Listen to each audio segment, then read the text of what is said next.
Okay, welcome everybody. We are here tonight. This is the first time we streamed in about 3 weeks. We have a really cool topic, and I've got some great guests. Tonight, you can, if you want to interact with the stream in any way, you can watch it on Odyssey and Rumble and X. I would recommend you use either of those generally. I like the alt tech. I like to support Odyssey and Rumble. Um, X is a good option as well. And of course, YouTube is always there. We have a few over on YouTube. I find it a little bit of a pain these days with the way it kind of you can't play clips and things. You have to be very careful. But tonight we probably won't be playing any clips. But yeah, if you can use some of those formats, you can interact with us in the chat on those various places. And at the end of the stream, I will have a look at the chat and read a few comments out. So tonight, I'm joined by Bosco from Saints and Scholars, and I am joined by Last True Gael, who have each have been guests of mine over the last year or so on the stream. So I'd like to bring the lads in and say hello. How you done? Thanks for having me back. Pleasure. Thanks, Bosco. And you're there, Last True Gael. Oh yeah, how are things? Thanks very much for inviting me on. Yeah, appreciate it. And tonight's theme is one that I think is. You did a great tweet there last week, and it kind of inspired me to kind of say we should talk about this more. You did a tweet about RTE. I remember there, and I said, I messaged it pretty much after that. Said, look, we should do a stream on this, and that's what we're going to do. It's we're going to talk about RTE and its impact and the level of power it has, and we're going to talk about a few historical episodes as well. So we'll be going back to the 70s and 80s anyway, and we'll be talking about a few interesting scandals and also maybe its impact on culture a little bit as well as we go through. I'd like to talk a little bit about the Late Late Show as well, because that's one of the big flagship RTE projects and how that kind of became this. It became really the driver of a lot of social change in Ireland. It was normalized through the Late Late Show. But RTE as an institution goes all the way back to the 1920s. And in 1960, I believe it was, the RTE kind of that we know today was created, basically, Radio Television Éireann. And the graphics for tonight's stream, which is the reason I was a bit delayed, but basically there's kind of, you can see the modern and the old kind of RTE. So RTE had a very big kind of Christian symbolism in its initial founding. And you can really see how it's like two different Irelands entirely encapsulated. So in the older logo, which was there was variations of that with the St. Bridget's cross, and Telefiche Éireann, and that was the symbol that was carried through in all kinds of graphic formats up until 1995. And in 1995, RTE got a variation of the new logo, which doesn't have the St. Bridget cross, and instead it has this kind of modern media kind of RTE in the mid 90s. And I think that was kind of I think that says a lot about the country, like about how the culture changed and was changed, and a lot of it by RTE. So that's why I had a big thing about getting those graphics on the screen tonight, was because I think that like symbols are very important, and branding and how RTE was branded to the public was very significant. And I went back looking at before I can't play these because I'm afraid with copyright and everything, but I did look at a few of the graphic kind of. There was some interesting and some very good. If anyone's into graphic design, I'm not that into it, but it's something I have to kind of learn about. And brands convey messages, and how you choose to brand a corporation or a product or a media corporation or like RTE or whatever, because RTE is it is effectively a part of the government. In reality, it's paid for through government taxation, and so it is our institution on paper.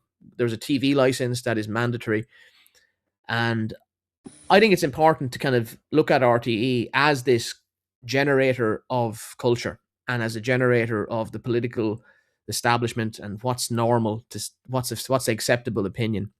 And so one of the kind of interesting episodes that we might go back to regarding tonight's stream, the kind of itinerary tonight, is we might actually just briefly just look at some of the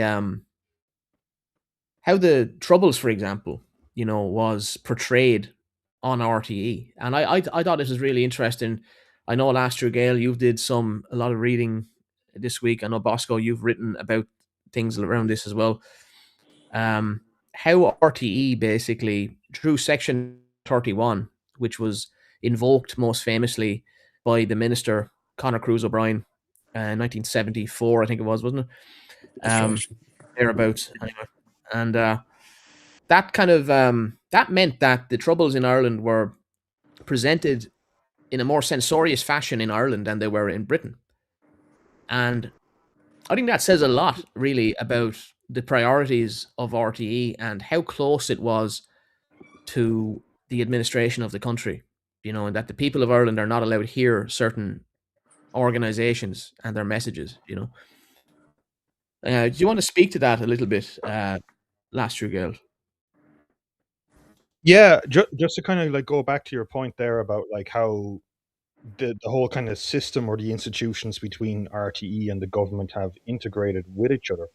I think it's very interesting, or maybe telling, that recently the minister for, I think, communications, the Fine Gael guy, Patrick Donovan, basically said like we want people to move away from getting unreliable, fake news, disinformation sources, and just like stick with RTE and whatnot. And yet, if you go back all the way to the 60s with RTE, there was this constant kind of conflict between what the government wants and even kind of like what the church and McQuaid saw in the early 60s in RTE and what RTE was supposed to be. Like, even you were talking there about the Section 31 example. One of the things that happened was with the Section 31, before it came in and before Jerry Collins and then Conor Cruise O'Brien really came down on it, was that the director of RT at that time was a guy called Donal O'Moran, and Donal O'Moran was completely like he was against the IRA, he was against the Provers and all of that, but he was a real free speech kind of absolutist guy, and he went into conflict with Lynch's government on saying like, we need to talk about this. We need to they had a radio interview, for example, with Sean McStefine, and Sean McStefine was basically the provincial IRA leader, right? And they aired that, and the Irish government went crazy, sacked the board of RTE, and then that's when they essentially started pushing in like Section 31. So I think it's just kind of interesting to see like there's always been this kind of weird thing in RT, especially like in the 60s and the 70s, whereby like you've got the Workers' Party. I like I was kind of saying before the stream started, I was reading Shane Ross's book on RT, which came out a couple of weeks ago, and there was a couple of quotes. I might read them later if it suits, but basically he kind of quotes previous RTE directors and Fall guys like Sean Lamass, and they were talking about, yeah, we're getting a bit worried that there might be communist producers entering RTE and running programs. So there was this kind of like conflict a bit back and forth. But the interesting thing to me, anyway, I mean, obviously the you can go on a whole thing about like what happened in the 70s, right? With Owen Harris and 7 Days and all this kind of thing. But it seems more and more as time has gone on, whether it's their drama production, contrast the Reardons in the 60s compared to like, a lot of RT programs today. The RTE and the government are essentially the same thing now. Whereas even a couple of decades ago, I don't think that necessarily was true. They might have been more leftist, or they might have been more in this, that way or that way. But now they're RT and the government they're almost synonymous in a sense, if that makes sense. I think Gail makes a very good point there because I think sometimes when we look at these kind of structures, we look for kind of overt biases. And of course, we can list a lot of cases where RT have been brought to task. But what is even more important, I think the Gail kind of more or less brought it up there, is that there's a more insidious form. And I know, Don, you and I have spoken about this before, and the work of Stephen Luke's, who is on the left, but I think he offers a good analysis, or a good model of analysis, the three faces of power. And of course, he would argue that ultimately shaping consciousness is the most insidious form of power making or power forming than anything else.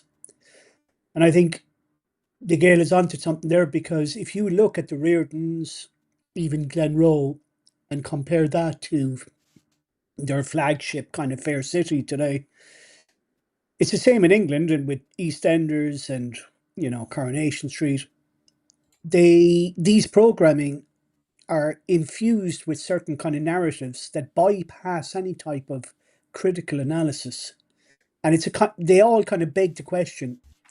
It's like kind of Hollywood in the 1930s and 40s. It was synonymous with the kind of the cowboy wearing the black hat was the villain, and the cowboy wearing the white hat was the good guy. And I think it demonstrates really how the mass media have been able to shape consciousness. And I know, Don, and I'll bring you in here because I know you're adamant to talk about it, but probably the biggest vehicle for that was the Late Late Show. Yeah, and I'll tell you, actually, you brought up Fair City. Actually, that's another great example I didn't think of, actually, because I remember Fair City. I remember because my, I think everyone's parents looked at some kind of soap. My mother in particular would look at soaps, and soaps are the great. Well, I don't know if they're as powerful now with the different media environment, but like, you want to talk about the impact of, like, it's hard to make sense if you're a younger person, like if you're maybe under the age of, let's say, 25 or 30, it's hard to explain Mm, uh, how much power these kinds of programs had, like, over culture. Like, people would literally all, because there was only a couple of channels, so people would look at these programs, the Late mm, Late, Fair City. Particularly mothers and women would love to talk about soaps because it's all talking about people and relationships, and women love that kind of thing, and mm, that's why it's effective. So Fair City was like, a bit like, I suppose, our version of EastEnders in a way. And mm. Fair City had, I think it was the first of the soaps to have like a gay kiss in the That's 90s. right. Yeah, that's Wasn't that right. a thing? Like, I'm Yeah. not making that up, I don't think. No, Yeah. you're right. You're No, you're right. right. Yeah, yeah. Yeah. And like, that was a huge, I remember that being talked about all over the media, you know? And I Mm, remember like thinking at the time, wow, that's incredible. What, they're putting that, this was a big deal, like, as a child, like, but yeah, this stuff is really, really influential, and that coincided with a broader kind of liberal push, like, in the culture in the 90s, where you had the same thing in America. And I remember there was like before Steve Coogan did the Alan Partridge Show. He did this program with, it was a Chris Morris did that program, and that's where Alan Partridge was kind of born in England. But the character was like a sports presenter, on one of these shows. And I remember they had a sketch on that show because they were picking up on how, all of a sudden all these soap operas had all these gay characters, and they had this big joke running through all these sketches. Like, they had like 4 or 5 of these sketches where, like, the young fella would come home to his father, and invariably he'd be like, "Dad, I got something to tell you." And it's like, "What, son? I'm gay." And it was like, they would just make fun of this because it was so, Mm. like, hammered into all of these programs, like, oh, now we have to have the gay son character. The archetype yeah. of the gay son became totally normal. Do you know what I mean? And like, coming out, all of a sudden, language like coming out. This is now part of our lexicon. Everyone uses this language. You know what I mean? But didn't But Kirk and Madsen make that point, though, in their book, The Gaying of America, that they would attack the culture through the medium of television? And of course, they would construct certain kind of characters where the gay character would be kind of likable on its face, and the antagonist would be kind of boorish, unlikable. And again, these kind of means of kind of constructing characters tends to kind of bypass any kind of rational kind of introspection. And yeah, it, even Kirk and Madsen, and just for listeners there who may not be aware, they were both kind of Ivy League academics. One was a marketer, and the other one was a psychiatrist or a psychologist. I can't remember which. But they understood the fact that kind of manipulation can be done through the medium of television and, I suppose, by extension, cinema. But I think that's RT have definitely kind of harnessed that ability over the last couple of decades. Yeah, and this brings us on to we was talking about that earlier kind of penetration of RTE. I mean, or potential penetration, let's say anyway. So there's the cultural aspect, and then there's the political aspect. Whereas, the Troubles is presented in a perspective, and you'll notice that very very suddenly, like after Section 31, which was this legislation which allowed basically the minister to basically ban certain things from the air, basically. And there was no other media in the country on television, so this was the majority of media that kind of everyone saw, so it had a huge impact. Like today, if RTE banned something, it wouldn't matter so much because there would be other media, you would think, that would cover certain things. But Yeah. but back in those days, RTE was like the only channel was RTE, and maybe RTE2 later on in the early 80s or whatever it was. But Mhm. but yeah, I mean, I've got a book here just talking, because last year, Gael, kind of you were talking a bit to that point about like how the Workers' Party and like the stickies, what are known as the stickies, which were basically when Sinn Féin basically broke up into these two factions basically in '69, based on what was going on in the Troubles, the emergence of the Troubles, and how the nationalist movement should react to the occupation in the north, and to the project of recovering the Irish nation. Um, there was the Stickies, who were kind of basically kind of communists, or some people have called them Trotskyites, and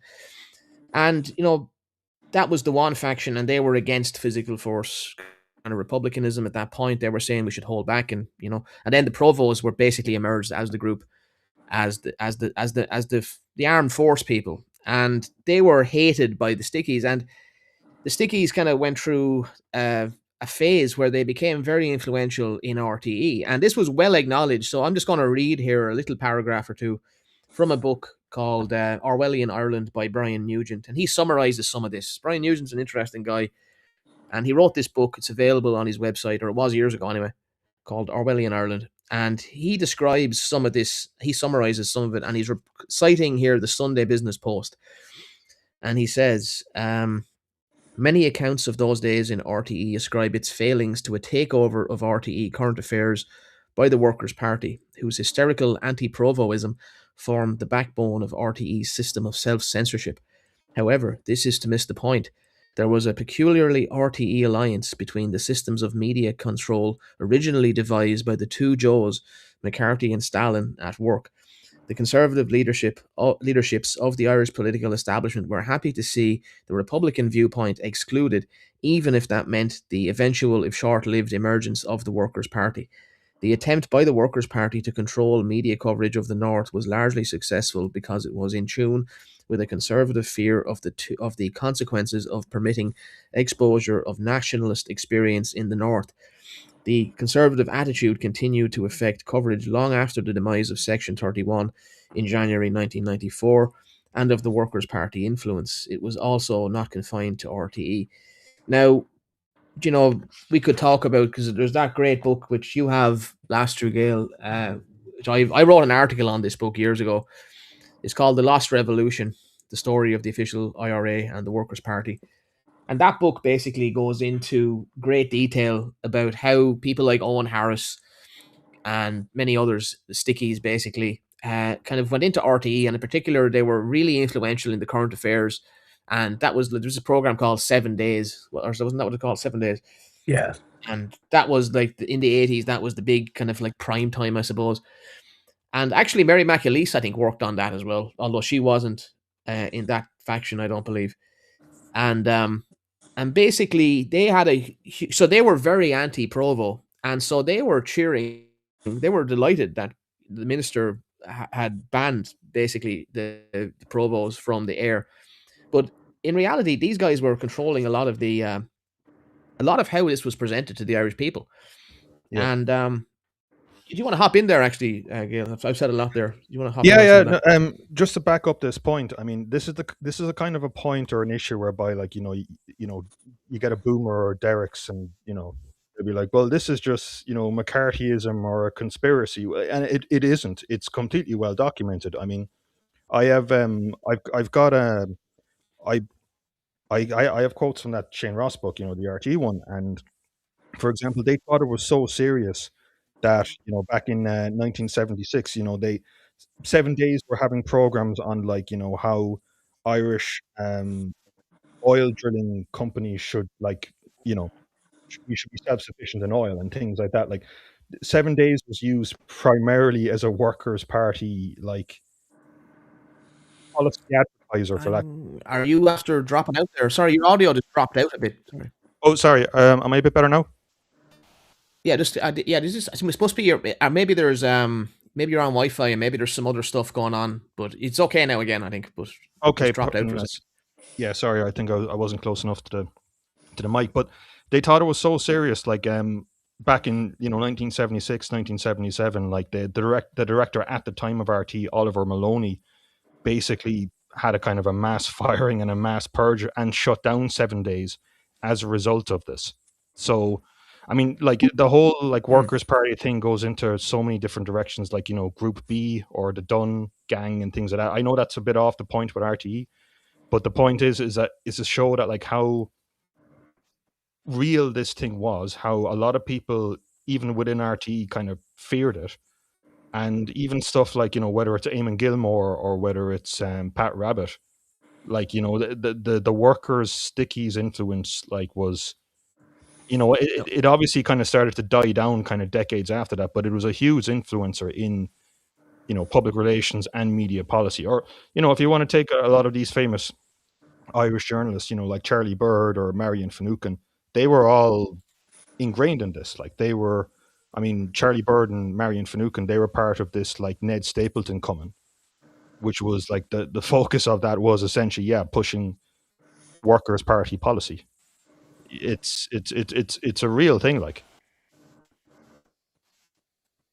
Yeah, absolutely. And you mentioned actually before we came on, you mentioned some of the McGill articles. Yeah, that was the interesting thing too. So let me just try and improve that. But yeah, no, you mentioned about Vincent Brown. Yeah, no, it's kind of a funny article to read. Like it's from the kind of early 80s, but it might go into some of the stuff like you were talking about in terms of like how these organizations change. But Vincent Brown and people like that were noting at the time, things like, how the hell did their policies change so much within such a period of time? Like you've got workers' party policies which are now completely aligning with unionism, or back in the start of the 70s they were like anti-EEC and now they're pro-EEC. And he was going through all the details and he was talking about like how certain members in the kind of senior part of that might have kind of changed or whatever. But it's interesting how this kind of converges in on a lot of different things, especially as you kind of move out of the 70s and into the 80s, basically. Yeah, absolutely. I find this actually fascinating, and the thing that is picked up on is that you're hitting at there, like, is that this is not necessarily like the source of this. The reason it became so influential may be that it actually helps British, objectives based. And this kind of gets at what I'm going to bring up now, which is that through Brian Nugent's book, which I got years ago, I looked into some of this source material that he was drawn on. And, one of those is this book by John M. Feehan, who wrote this book called Operation Brogue, published by Mercier Press. And he did a follow-up as well, because this book is all about the attempts to target Charlie Haughey. And there was the armed trial. But he then wrote another book called An Apology to the Irish People. Basically, he says, I apologize to the Irish people for having misled them on Charles Haughey. So he ended up not being a fan of Haughey. What he laid out in the Operation Brogue book, because he collects a number of sources together. And one of them is this book by Kennedy Lindsay called The British Intelligence Services in Action, which I have a copy of that book. It's rare.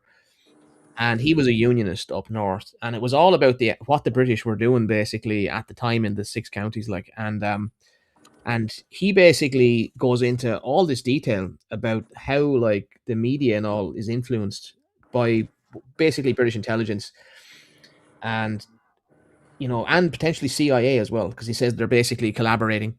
together on this, and that a lot of the objectives are in order to basically get Ireland into the kind of Atlanticist NATO kind of group, basically, that we're a strategic location, and that for example, one of the things he says is that they wanted to get the Russian embassy in Ireland so that they could spy on it, because they knew that they'd be the ones that would have the access, the capability of spying on it. Like, but anyway, he also mentions that he talks about the media, basically, and he says that the media is full, and it says a lot of the journalists and all. Again, he's writing this in the early '80s now, I think it is, but he says that the journalists are basically going like to the British. They're hanging out in the embassy in some cases. They're getting fed stories, and when we talked there about Conor Cruise O'Brien, I mean, him and Gareth Fitzgerald were the two kind of scions of liberal Ireland in a way in the '80s, and true liberal, like Gareth Fitzgerald and him were both involved in some kind of interesting. There's some interesting involvements, let's just say, which we're not going to lay out too much. But basically, they were loved by the kind of Fleet Street media, and Garrett the Good was contrasted with Haughey the Devil at the time, and the idea that there was a conspiracy against Haughey, I think, stands up to scrutiny. Like, I think there was, it doesn't mean that Haughey was a great shakes necessarily either, but it is worth thinking about. Like, it's worth considering these things, And There's a go ahead, Can I Brendan. just come in there, Don? Because what you're kind of describing really is kind of across the West. I mean, who hasn't heard of Operation Mockingbird at this stage, where the CIA planted operatives within the media in order to direct the media? And of course, a lot of people are less aware of the Information Research Department. And this was a British conception. It effectively was established under Clement Attlee's Labour government, and the IRD, as its acronym, operated for nearly 30 years as the longest running covert propaganda unit in British history. I think it's naive of people, especially the normies, to think that the media is just as you find it, rather than being a conduit to shape consciousness. Again, I'm just very interested in the concept of power, and ultimately, all roads lead back to power, effectively. And it's how you shape people. Because, I mean, if you look at Ireland, and you both have mentioned how Ireland has changed, and within a couple of decades, largely it's through the media. And RT has been integral or pivotal in that shaping of consciousness. And no doubt in a couple of years' time, I mean, you see, we don't have investigative journalists in Ireland anymore. We don't. They're more or less kind of assets to promote the same kind of globalist agenda, RTE especially. And that's what I was saying about Stephen Luke's, is that it's not necessarily always what is presented. You might have certain kind of, Comishún Naman chastising certain broadcasts or broadcasters for various aspects of bias. But what goes far less scrutinized is the fact of programming that kind of goes beyond kind of superficial scrutiny, but even kind of implants something even far deeper. And like how you mentioned there about kind of Sinn Féin, and I've written an essay on this as well, and I think there's a kind of a broad agreement across different people about kind of how Sinn Féin would go from a vehicle for a defending the Catholic nationalist community up north, effectively, and promoting a united Ireland of Irishness, to a globalist funded progressive entity that tries to hollow out all aspects of Irish culture, and is promoting effectively a franchise of globalism. And I think ultimately, if you can see this across the board, where RT, when I was growing up, was very in favor of promoting Irishness, promoting I remember growing up, the last thing you'd hear was the national anthem. You had the Angelus at 6 o'clock, and all those things are gone now. In fact, there seems to be a conscious effort now to promote presenters, especially younger presenters, who aren't native Irish at all. Yeah, absolutely. And I think that's since the mid 90s, really, that's that period where it just completely started to flip.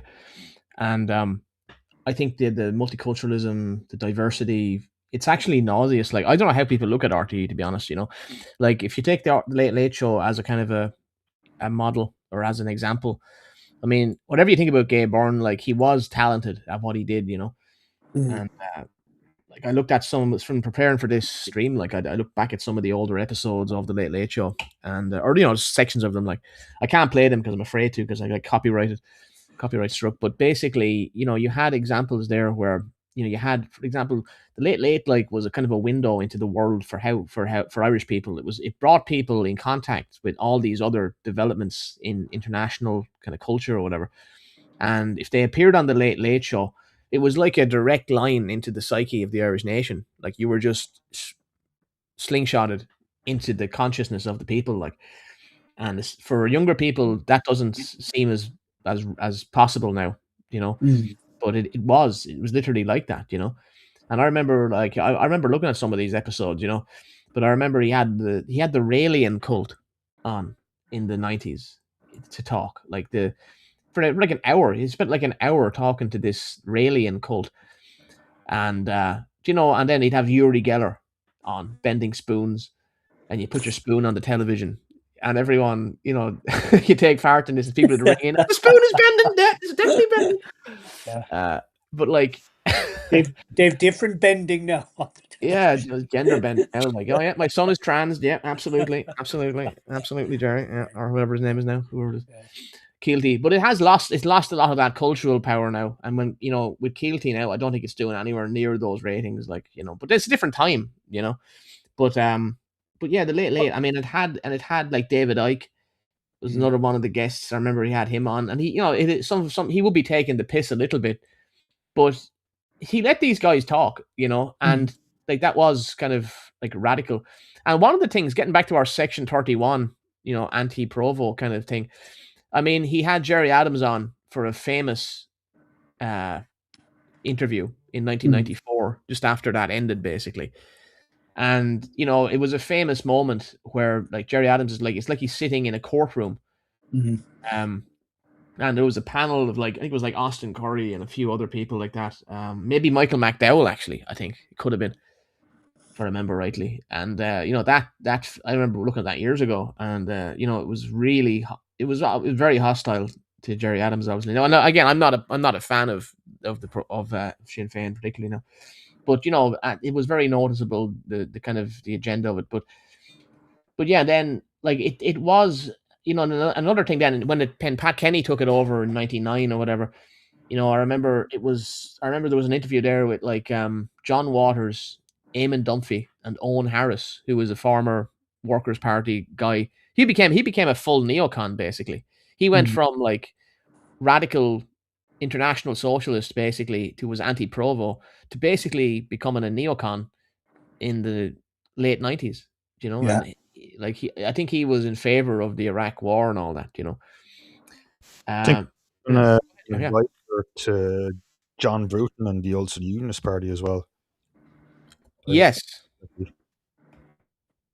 Yeah, well, John Bruton kind of was a unionist, really, wasn't he? That's what almost like he was. That's what his name was. Albert Reynolds called him that, wasn't it? Yeah, John. yeah. Yes. John. And wasn't there a furore with regard to, was it the I can't remember. I can picture him now. He was invited onto RT, onto the Late Late Show, and he played, I think he sang a song around the time of a kind of a bombing event in Northern Ireland. He was the Secretary of State for Northern Ireland, a Conservative. And of course, this caused mayhem. And then subsequently, you had, or was that I'm getting mixed up now between another program that Kenny Live, or it had guests, presenters, and Rhonda Paisley, I remember, was a presenter. And yeah, strange times during the early 90s on RTE. But Yeah, another yeah. one they had was the lesbian nun. Do you remember that controversy? The lesbian nun. My uncle told me about this, and I almost didn't believe it. Like, he told me about this a few months ago, and he was making a joke, like, you know, and he was laughing because he's an older guy. He's in his mid 80s, you know, but he's very together, like, and he was aware of. You know, he hates RTE. He watches it, though. He watches it, which is part of the power of RTE, which is that even if you don't like it, they're looking at it, you know. And so But he is would be that very not a critical of it. crucial kind of distinction in a way? Because ultimately, RT was a stable feature for most people alive today, right? Especially the boomers. And of course, RT migrated from a level of kind of stability, consistency, and to a degree, a certain amount of trustworthiness.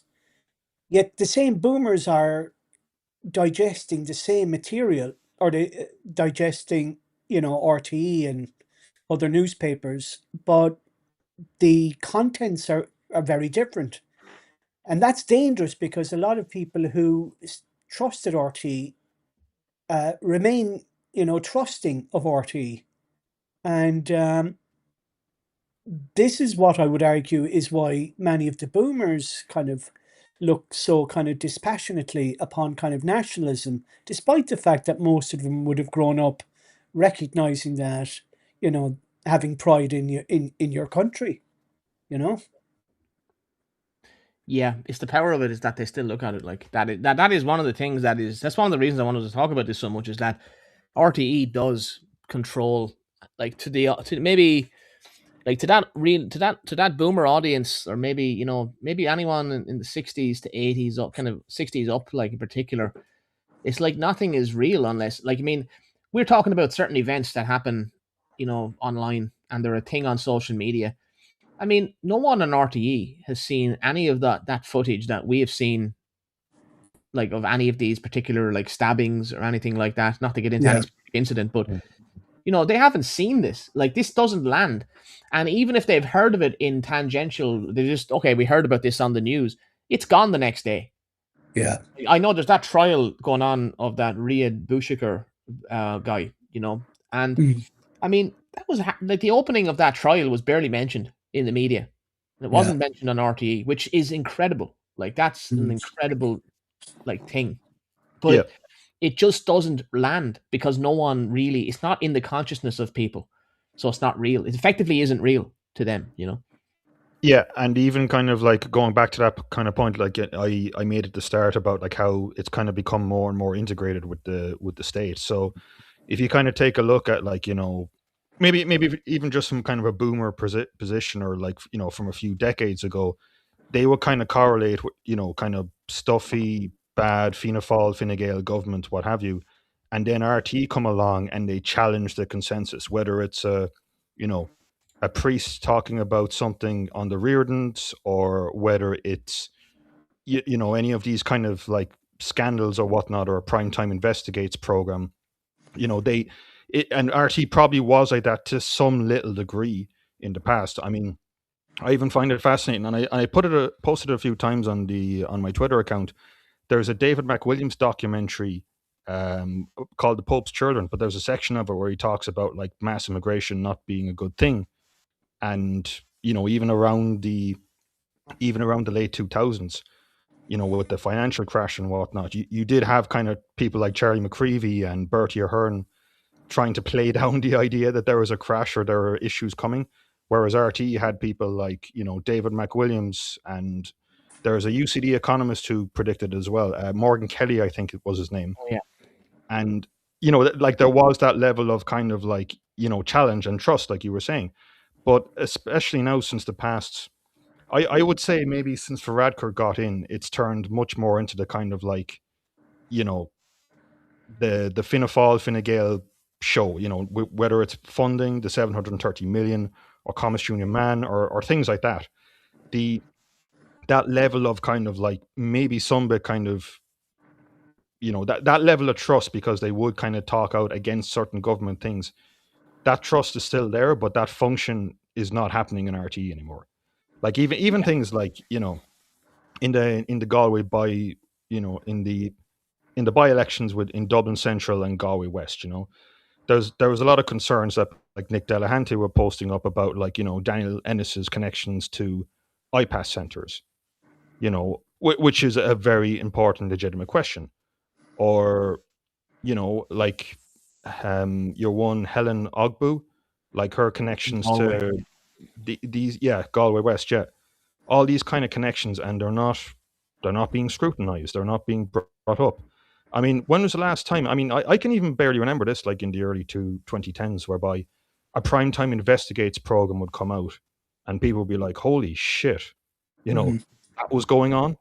That's crazy. We need to change that. I can't remember the last time that was done. Like, there was a program on the nursing homes and people being treated in nursing homes about a year and a bit ago. But beyond that, it's turned into like the Leo Varadkar show, for lack of a better phrase. And I'll tell you, like, it actually is remarkably easy to see who's popular, like, with the RTE management. Like, if you look at it's very clear now that the trajectory that I see is that I think Liberal Fine Gael was always part of the RTE makeup. Like, there was definitely that Liberal Fine Gael type internationalist thing in RTE. And I think there was obviously the Stickies and the Workers' Party in the current affairs and everything. And there was definitely like a lot of progressives, in RTE. And I think it's very clear that the Social Democrats are currently the party of RTE. Like, the amount of airtime that some get, and it's essentially a form of marketing. Like, the fact that their face is on screen and legitimized, that really does matter. Like, because that means that they're like they have a radical form of politics, and it is totally normalized to most people who aren't really political, who are just kind of passively consuming RTE, and they think, oh, RTE is a flagship. It's like people have the same attitude with the BBC. Like with older people, the BBC has the same equivalent, like even more significance actually, because a lot of the boomers who watch RTE, they really like the BBC as well. They'll say like, oh, the BBC is even better. That's supreme gold standard of advertising. And there's something in the fact that was the first generation to get cradle to grave, literally, like mass media directed at it. Like, and the fact that our country has changed so much, and someone put this up on X today. I can't remember who said this, but like looking at, it's probably Ben Burb actually, and he said that like by looking at even though they have diversified like a lot of RTE's presenters and everything, but if you look at most of the media, like it actually is totally white, like for the most part still. Like there's these token, presenters here and there, but actually like the reality of Ireland as presented to people through RTE, like we're way more diverse than what's presented. And it's because people aren't seeing that. It just doesn't land as being real. Like I know a lot of older people who they are unhappy with how things are changing, but they don't. They're kind of disarmed by things like because they still look at RTE, they still look at it, they still consume it, and they can't get even people I know who actually hate RTE. They still look at it like, and they're still taking on the messaging. They still think it's a bridge too far to go full nationalist and just say, no, I'm just, we have to be, we have to be nationalists now. We have to actually like a more radical form of politics is actually necessary for survival. And they're being prevented from going that way because of RTE is kind of keeping them on the launch pad of, well, look, it's okay, don't worry, Yeah, well, and it really does bring people into kind of a bubble like that. I mean, like one of the things with that, I mean, one of the things I'd say kind of post-internet or post-smartphone is that people are more and more able to kind of like live in their own kind of like bubble or echo chamber, for lack of a better phrase. But in a bizarre way, RTE kind of does the same thing. I mean, it's kind of back to your point on like, how things are kind of being described right now. Like if you take a look at, say, the population statistics from the CSO, See, so I have a question in it whereby they ask people like, are you white Irish? Are you black Irish? And so on, right? I took a look at the numbers before. You can break this down, and for the 60 plus group, the ones that identify as white Irish is about like 91, 92%, which would have been the same about like 20, 30 years ago, maybe a bit more. For my age group, it's more like 60%. So like it's kind of a case whereby like, and it kind of shows almost this kind of RT power whereby like, if all your friends group are basically the same as they were 30 years ago, and you're watching this kind of content and it's done in a certain way whereby like you're only kind of seeing that kind of worldview kind of push back onto you, but you're not seeing the kind of ramifications on it. You're not going to see what someone in their like late 20s, early 30s are seeing right now. It's a completely different world. And, it's a completely different way of consuming media compared to whether you're on X, say, or whether you're on RTE, and all these stories you just, people don't hear about. And I'll tell you what's remarkable is how the RTE audience actually are very aware, even though they're not using the social media like we are as that generate. Like anyone below kind of 40, 50 is probably somewhat social media savvy. Now they may not be on X, they may not be like they're not necessarily like heavy social media, consumers or contributors, but they're definitely like I'll tell you the truth. Anyone I know below like 40, and especially anyone below 30, I know a few lads like in that age group, and like they're not involved in anything political. I wouldn't talk to these lads about politics necessarily, but they fucking hate RTE. Like they know it's bullshit. And Yeah. even though they're not politicized, and politicizing those people is a job we have to do. Like we have to actually give them a politics that's actually like viable. But that younger group, like they know instinctively that it's all bollocks. Like they think RTE is a joke. Like they're not Yeah. interested in it. Like And But just if you to look, kind of like go back on that point quickly, just very, very, very briefly there. Sorry, Bosco, but I'll be very brief on this. Just talking to people, and it's a major contributor to that. It's actually not even necessarily the new stuff. A few days ago, like I was just talking to some people just about the World Cup and World Cup coverage and whatnot, or even you can talk about GAA, and that person basically just brought up like, do you remember when we had Bill O'Hurley and Eamon Dunphy and John Giles, and now they're all these kind of people who are just there for the sake of being there. Or in the G, like you had Michael Lester, and everyone liked Michael Lester, right? And you watch like GA now or on TG Caher or whatnot, and the presenters are just they're there because they're RT connected people. They're not there because they're Bill O'Hurley, And I think those things, especially in relation to sports, are a major contributor in terms of how people view RT. Because everyone used to talk about like how Eamon Dunphy would say some mad shite thing, right? But that's gone now. So even that part you don't watch RT for anymore. yeah, it's become very bland and beige. But I mean, if you look throughout history, I mean, ye lads might be a bit too young to remember Sean Dignan. He was a newscaster for RT, and he went on to become a government press secretary, I think, for Fianna Fáil. And of course, George Lee, another RT stalwart, became a Fine Gael TD. And there have been a few. I mean, there's actually a lot. It's kind of a question, but that's actually a great point. The number of people in RTE and all who are married to people who are in these political parties is that's right, significant. Like, there's a number of very them, like, and significant. they're in current affairs.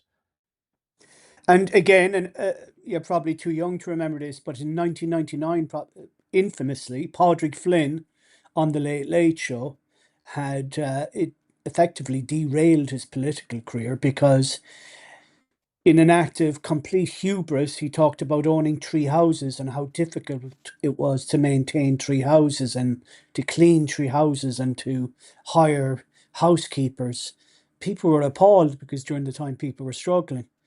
And you also have these kind of during the abortion referendum, the same sex marriage referendum, you have, these primetime shows where you've got very strategically inserted, supposed just kind of arbitrary audience members who have a question or articulating some kind of tragedy of their own, but of course it's very, very choreographed. And again, that shapes how people, vote ultimately. And that's the thing. I mean, when you're in a world where RT was given, a lot of credence with regards to trustworthiness, suddenly you're looking at the same vehicle, but the trustworthiness is gone, as I said earlier on. And that's effectively why you've got a lot of older people who are a bit confused because they're looking at the source of RT and they're saying, but these people are trustworthy. I've always listened to them. So how can they lie to me?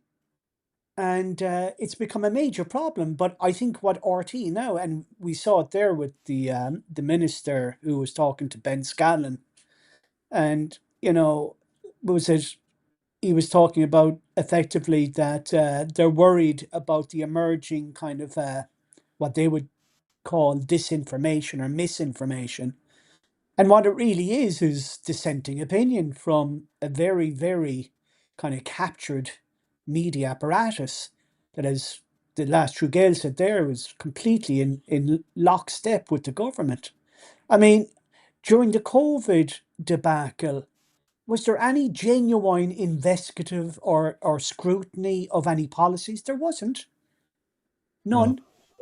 No, actually, that was the most sick thing I've ever seen. Like that, I mean, that famous, that thing. I remember talking at the night they had, because obviously I haven't had a television since like 20 years ago. Like I literally have not bought it. I actually hate television, to be honest. I actually am so.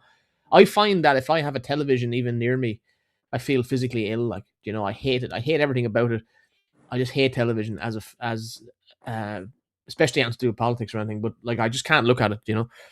But I remember the night during the COVID era, the dark days of COVID. I remember like talking to someone I was talking to a few people online, and the night they played that famous like clip on the top of RTE studios, where all of the I'm gonna have to find that actually.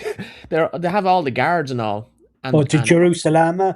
yeah, and they're up on top of the RTE building. That's right, yeah. And like I don't want to be conspiratorial here, but like the symbolism of that is fairly interesting to look at, like, and I was wondering, okay, I thought it was so on the nose that I thought it was someone taking the piss. I thought, okay, this is designed to get any conspiratorial minded person regarding Freemasonry and all this kind of stuff, Yeah. and get them absolutely spurging out like about Yeah. this, because I was nearly going to spurg about it. I thought it Yeah. was, oh my god, this is so unbelievable. Like they literally have it with the Masonic square and compass and everything, Yeah. and I found that so fucking creepy. How like how they were moving in unison, and there's this like there is something genuinely evil about that era. Like that was a genuinely evil thing, like that they did, like and I see it's all I relate that to my study of bureaucracies and managerial structures. I think there is something genuinely evil about managerial technocracy. Like I Yeah. think it actually removes agency and ethics from people, and people become part when they become part of this kind of organization like that, and it's all about social climbing. Like I think a lot of COVID was actually to do with like groupthink and people wanting to take part in the culture of the institutions, like, and they know that this is what's expected, and so they become vociferous supporters of whatever is conventional wisdom, and so I think a lot of that is what's going on with that. But that particular episode, like someone sent that to me, like, and I looked at it, like, and my mouth was just wide open. I couldn't believe what I was seeing. I thought it was a joke almost. Like, okay, this is like a fucking savage kind of take of conspiracy theorists think, or you know.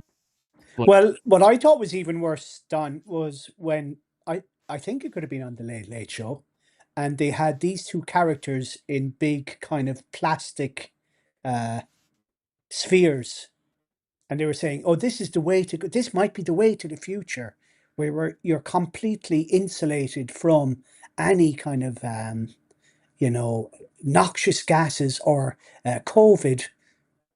Do you know what I mean? It looked so absurd, do you know? And of course, I can't remember, was it Sharon Eve Rayline? Or no, was it the other blonde who was in the garden shed all the time? Yeah. I mean, Oh, Claire Byrne. Claire Byrne, yeah, absolute madness. And of course, O'Neill was on, the scientist who they all loved. And there was no sense of kind of genuine, rigorous kind of debate. Yeah. That was kind of verboten, as far as as if I can recollect. And it's I think. again. Sorry, go on, last No, Gael. no. Sorry, go on. Yeah, yeah. No, I'm finished. No, no. I was just thinking like one of the more kind of surreal ones as well. Well, that's obviously the stuff that like they kind of covered, but some of the more surreal stuff that they didn't cover. Like I remember like do you remember when someone filmed Varadkar with his shirt off in the park drinking cans Yeah, like a fucking teenager or something? that's Like, right. and he was just Yeah. there, like lockdown. You can't go beyond 5 kilometers, and there he is, like with his shirt off, drinking cans. And I was talking to someone about this, like because this is at the stage where we thought the whole thing was ridiculous. And I was like, okay, this is it now. We're at a stage now whereby like things are so ridiculous that Farrago can walk around like drinking cans in the park. This has to get through to people, and it never got aired on RTE. Like the RTE didn't even cover it. Like, and I remember like some of us were talking like they have to cover this, and they didn't. And the Yeah. only thing that came out of it was a Miriam Lord article saying like Varadkar did nothing wrong, basically an Irish Times article, and that was it. And that's not even getting into like the Black Lives Matter stuff, which was which should have been a major super spreader, but nothing happened. Like surreal, like it utterly, utterly surreal. But the Varadkar drinking in the park one was like that was like you were talking about the day to day earlier. That was like something out of a Chris Morris fucking show. Mad Well, stuff.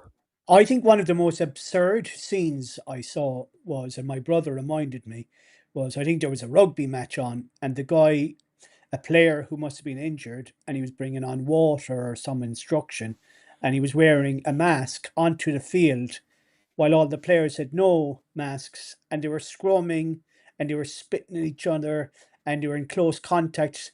But if you had to bring the water onto the pitch, you had to wear a mask. I Yeah, mean, I remember looking at that stuff and I'm saying, is this some giant wind up like, you know? yeah, But that's the power of television because you've got the conformity, and we all have heard of the Ash conformity experiment. mm, And people, we're social animals effectively, and people like to conform. We don't like to be different ultimately. And that's so dangerous because deep down, even in that Ash conformity um, experiment, they discovered that there were people who resisted their own rationalization, their own thought process. They knew what they were responding to or how they responded publicly was wrong. But there was this over kind of reaching kind of desire to conform to what the others um, had asserted in public. And maybe people don't know what I'm talking about, but effectively it's that famous experiment where there was a load of Confederates, part of a I think his name was Solomon Ash, yeah, and they got someone off the street and they said, join this group. He individually came off the street, of course, thought everybody else was just, they were also individuals that they didn't know each other. But of course, the others were part of the whole setup. And they were asked to kind of, I think the person leading the investigation or the examination, whatever you'd like to call it, the research, asked them to kind of conclude which line amongst three was the largest. And of course, one was an obvious answer, but of course, they were instructed to nominate a much shorter line. yeah, And what they found was the number of people who actually, despite the fact that they knew they were responding wrong, decided to conform to the majority. Like that's what we're talking. That's why I think the media is very, very worried, because when you've got kind of emergent media that is not so beholden to certain interests, well, suddenly this kind of magic spell is broken of conformity forming and consensus forming. Yeah. Yeah, that's exactly it, and that was a major driver of the whole kind of, virus kind of, well, the whole kind of lockdown thing. But like you were kind of saying there with your kind of with the, you know alternate media thing kind of coming up as well. Like there are flaws and there are issues with alternative media, but one of the issues I think they have right now, or one of the issues that is arising, is the fact that, like, if you build out, like, if you had, say, like, prior to the internet getting really big, smartphones and whatnot, but prior to that, if you had like a particular set of beliefs, or memes or whatever, or stories, they only tended to get filtered through kind of one place, right? And not only did they only get filtered through one place, when you're building an organization or an institution of people, and you start hiring people into those roles, like, who do we hire as our journalists and whatnot, those people had kind of a monopoly, both in terms of output, but both also in terms of competence. So if you're getting into these media organizations now, increasingly, like maybe an Irish Times, you got in there maybe because you got you said the right things at the interview and you got a degree in arts or whatever, right? But now with YouTube or with Substack, if you're genuinely talented, now I know there's algorithmic bias and whatnot, but if you're talented, you can surpass a lot of these media organizations all by yourself. And a lot of people who are genuinely very good and talented have done so. So that weakens them further, their ability further as well, because there is an ideological aspect to it, but I think there's also a competence aspect to this as well. That, like, if are the best people, like, if you take the entire population, like, who are the best, maybe most naturally talented journalists? Are they actually going into the Irish Times or RTÉ anymore? They're probably not. And even just to kind of round that back up, what's also happened with RTÉ, and this goes back to what Don was saying earlier. Like, if you take a look at, say, like, Ryan Tubridy, right? Ryan Tubridy's has like a huge amount of Fine Gael connections. Ryan Tubridy was, when he was in university, he was part of the Kevin Barry Common in Fianna Fáil, I think. But like, he's had his grandfather Todd Andrews was like one of the first chair people of RTÉ, and then his uncle after that, Dave Andrews, I think, was like Minister for State in the Fianna Fáil government. So if you take a look at, like, a lot of these RTÉ guys are all kind of like interconnected BlackRock, UCD types as well. Yeah, Which and is it's actually also, amazing the rise of people like Tubridy. I mean, and then you had like even Simon Harris was on RTE as a young fella, like, so, like, yeah, it's like there's some little network operating, that's kind of yeah, like building these people, like, But it in many respects, though, it's kind of really, not surprising, because there's recent research, including data compiled for the Worlds of Journalism study, that indicated that a significant majority of Irish journalists identify as left leaning. And I think a notable 2023 survey found that about 62% of Irish journalists reported being of the political left. And of course, because the Overton window has been pushed so much to the left, that I imagine, now it says here that 8.5 identified as right leaning. So those who they consider, in the middle are probably leftists too, but because the spectrum has been shifted so far left. So you've got and then you've got schools like DCU that are churning out loads of journalists, again, with biases at that level. So it doesn't surprise me to think that, well, if you're going to be formed, um, you probably already have kind of certain leftist leanings, but if you're going to be formed in these university systems and then you're farmed out into institutions like, RTÉ, the Irish Times, the Examiner, I know it's part of the Irish Times now, but TV3 or Virgin Media, whatever, um, you've also got kind of gatekeeping there. So you've got the ownership, and this is where the kind of Chomsky model of manufacturing consent comes in. So sometimes when we look at the data that suggests that, oh yeah, you've got Commission Lamont that is overseeing kind of certain biases within the media, that's only a very, very tiny representation of the bias, because most of it is at source. And like I've written a couple of essays there on, and I think we spoke about this maybe off air about kind of, I was trying to get one related to Ireland, but they were behind a paywall.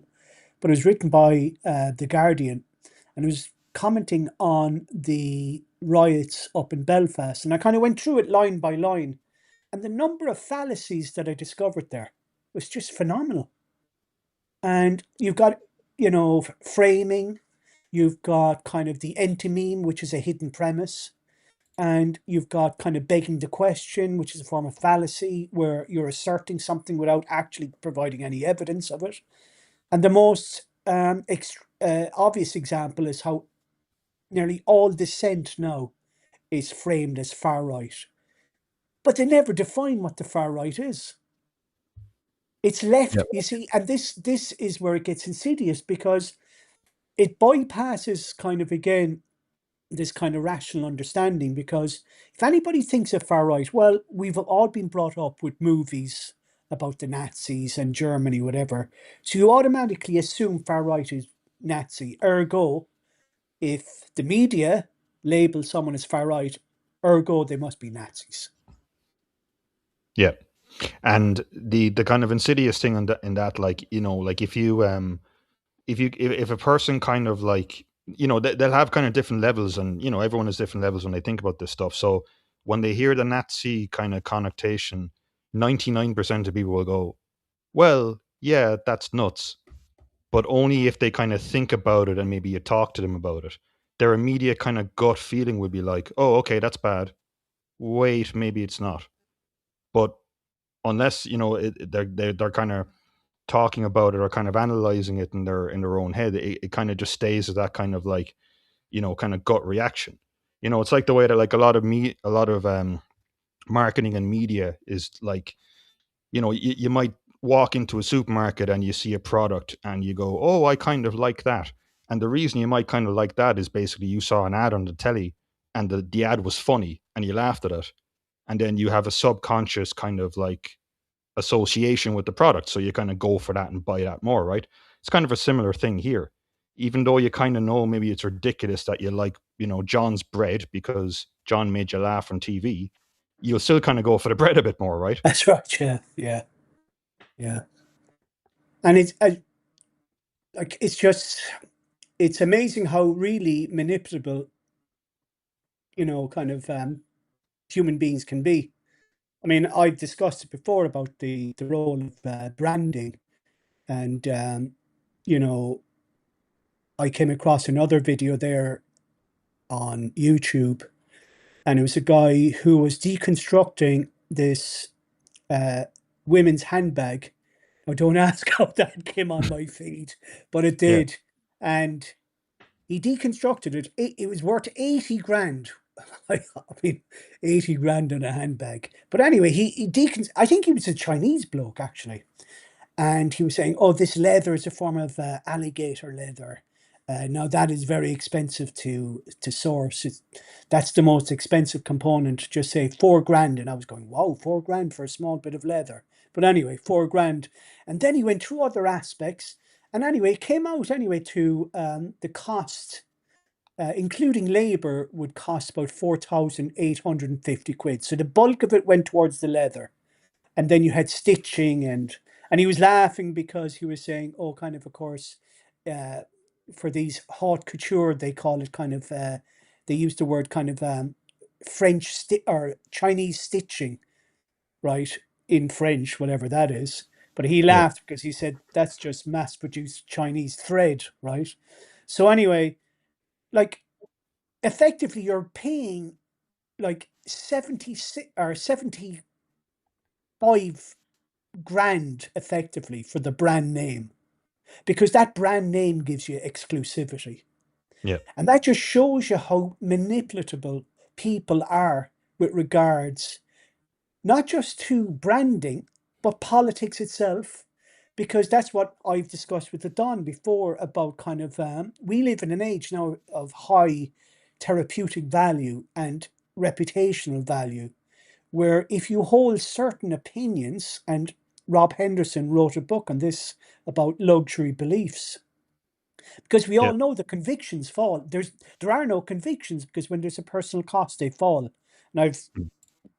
put up a video there on my own Substack, or not my Substack, but on our Telegram channel, about a liberal guy who admits that he was left wing until suddenly, oh, I discovered in my local area suddenly there was there was more migrants and they were observing kids in a park, and that really opened my eyes. As in, there was suddenly a personal cost, so that completely diluted or um, under completely eviscerated his liberal views there and then. But what happens is that in this society where it's all about reputation holding and reputational currency, well, that is the media operates in such a way that allows you to gain more reputation because you're consuming these inverted commas sophisticated views. And as you were saying last week, Gael, there's a lot of association going on here. So there's certain people with association who will say, "Oh, these are my views," and the audience in on a certain program, they'll all clap and cheer, very choreographed. And of course, that all creates this. "Oh, well, I want to be, this group of people seem to be very sophisticated. I want to have those opinions because by having those opinions, I now too am sophisticated." But if you peel back the structure, you recognize that it's all performance, all of it performance. And I think in a way, that's what our side do very badly because we meet the opposition on a field that suits the opposition. Yeah. And I don't know, I just think like if you point out, there's nothing worth like most people get really annoyed when they see someone kind of, being a hypocrite effectively. And Mm. if you see very well off people who are promoting liberal causes like, oh, refugees are welcome here, but not taking any in locally, I think over time people get fed up of that and say, hang on here, you're not paying your fair share of the personal cost here. And Yeah. I think, Yeah, I think that's a great. I think your point there is great. It's absolutely accurate. Like regarding how, like what you're describing there is kind of like class formation in a way. There's a certain class is formed due to economic liberalization, mm, due to culture, and all these different factors. Mass education, particularly mass third level education. So I was going to do a lot of tweets on this during the week, but I didn't have time. But like I think you can really map like since about 1960 onwards, you can see like how like in all aspects of life, like in Ireland now, like there's like I think there's like 12 or 15 times more lawyers, mm, than there mm, was in 1960. This is one tiny metric like that you could look at. You could look at others like there's now we're one of the most educated countries, so called, in the world. We send more people to school for longer than almost anyone else, I think. mm, And the impact of that on the economy alone is enormous. Like that means that once you send people to college, well, they're not going to do a normal working class job because the economy now is structured a certain way. These kinds of high status professional type careers, like I think the whole NGO sector, you could look at it as an emanation of having to find ways to employ people like that. I think you could look at the how solicitors facilitate the immigration issue. Like mm, that's the values are inculcated in the institutions and through culture, and then we have an overabundance of these solicitors. This is a lucrative area, so it attracts it. An automatic demographic is there, so to speak, or a cohort is there who will become influential. And then you take it into the culture area, where these values then are transmitted through the institutions of the media. And I think what you have here is an explanation is class formation. So one of the like, I read a lot of different types of people. Like, one of the guys who I think is good on this, who actually is a Marxist, is this guy called Kees van der Pil, and he's a Dutch guy. And I've got a few of his different books here, but basically he talks about it as class formation. Now, people will roll their eyes and say, "Oh, this is communist bullshit." No, I'm saying you have to think in these terms, because whether we like it or not, there is, like, class is a real thing. And I'm not doing it. I'm not going back to, like, 19th century tropes about working class and bourgeoisie. I'm talking about, there is a definable, and other authors have written about this. Like, there's the famous book Superclass, which talks about the kind of people who are centered around the World Economic Forum and institutions like that, who you might call the international elite or the globalists. Think of Peter Sutherland or Mary Robinson as archetypal globalizers. And globalization is a liberal paradigm in which we want to basically open markets, break down borders, travel, use advanced communications technology to communicate with people all over the world. We have to get over all of these cultural differences. We have to bring people here. We have to get these particular groups of people, get them to this location. It's communications and logistics are all central to globalization. And there is a class of people who are the globalizers, and they're the people who exist in this international dimension. And the class of people who we're talking about RTE now, to bring it back to RTE, the kinds of people who are influential in RTE, like, I saw statistics there about the level of pay in RTE alone, just as one metric. Yeah. Like, there's more people, I think it's like, what was it? It was something crazy. Like, a huge portion of people in RTE are earning more than 100 grand or something, And you're kind of going, like, far more than that even. Like, the top guy, Backhurst, who you could talk about, potential infiltration of the media, like this British guy. And then you have, this other guy in Kamashun, the man, who's another, guy from Hong Kong, etc. And you talk about on that level alone. But then you think about, like, well, this guy's getting 220 grand a year, in RTE, plus expenses, brings it up to like 300 something grand. And you talk about, like, how can that kind of person really relate to normal people? How can they really understand? Like, you really see it with RTE. They do not understand what people are complaining about, because this new class that is formed, to use the kind of Marxian framework, which is useful. I mean, it is a class, and it is integrated internationally. Like, these people they have friends all over the world. They've probably got holiday homes in France, or they holiday on all these different places. They went to particular universities, like James what's his name, O'Callaghan, the Minister for Justice. His sister is Miriam O'Callaghan in RTE. And like, these people, like, she was at the BBC as well, which is another whole thing. A lot of these people in RTE go to the BBC, and that's how they get trained. Tubridy was there for a while. Gael, back in the 80s and 90s, he'd been there before that. This is a long running thing, like, but there's a class that is formed, and without acknowledging it, it's not just elites, but it's a kind of a transnational thing that's going on here. And these people see themselves as part of something that is more sophisticated than the average kind of person. So they take on these values, and that is, we're dealing with a certain class war that's going on. That's why they really hate these protesters, and they they really say nasty things, like, about certain groups of people, like, and they present them in a certain way. And if you look at even the hate speech legislation, one of the intelligent things, now I've my issues with John McGurk and all, but one of the things he did say, which is true about the hate speech legislation, was that this was actually designed, really, if you look at it, it's like, a person who is educated at, like, an elite university, a professional type from a certain background, will not fall afoul of the hate speech laws. But a working class guy who maybe drops the N-word or something like that in communicating, because he's frustrated, and because this is how people just talk, when they're angry, in a certain, to a certain extent. He doesn't have media training. He's not used to communicating on social media or in mass media or to the media or whatever.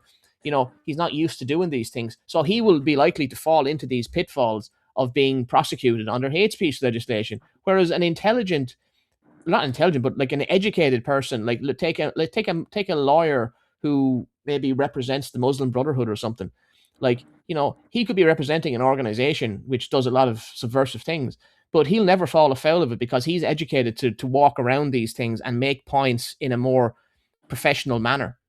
Whereas, like, these people who don't have that kind of class, first of all, they're from a different class, and they are basically being criminalized by this legislation because maybe they say something, they lose their temper, and they say something, in an offensive way, quote unquote. But in a way, though, Don, I think I think the working classes are just more honest, because I know for a fact I've overheard it. Ye lads have probably overheard it.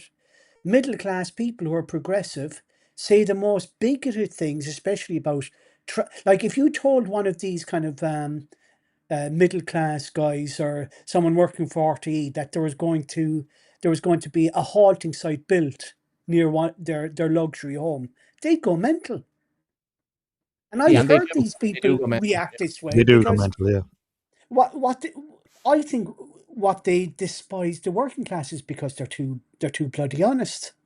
Because if you look at most of the progressives, that's why the left wing is dominated by professional middle class managerial types. If Anna Bakchik went to a private school, Mary Lou MacDonald went to a private school, Richard Boyd Barrett went to a private school, Paul Murphy went to a private school.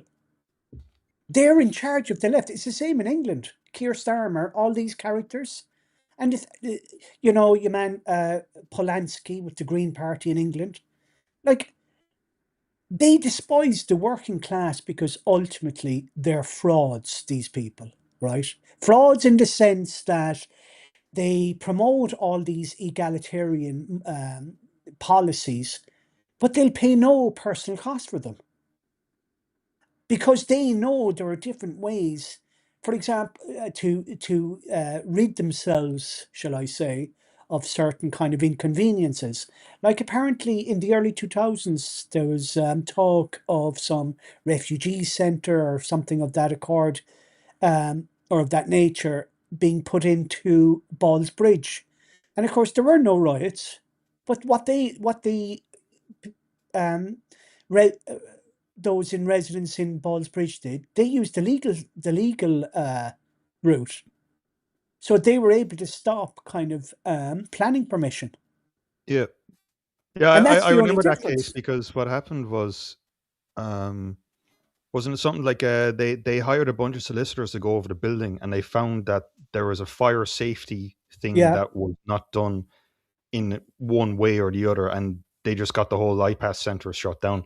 And at That's the right. same time, like if the people who don't have the resources to do this and say, remember what happened in Crumlin in 2024? Oh yeah, those people are evil far right racists, but we'll hire solicitors to do the exact same thing, and we'll Exactly. find some technicality, and our communities are left alone.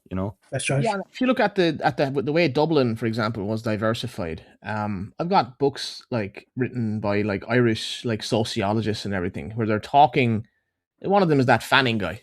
Is it Brian Fanning? I can't remember his name, but he wrote about like how certain parts of Dublin were diversified in the late 90s, basically, and he talks about different schools. And basically, he says he's I've given credit. He says it openly, like he says like that.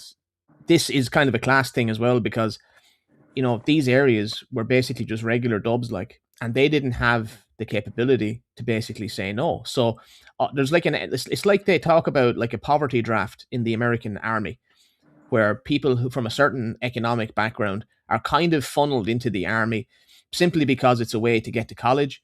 So it's a way to get a career after the army. So it gives you an opportunity potentially to actually get ahead, like, and people do that.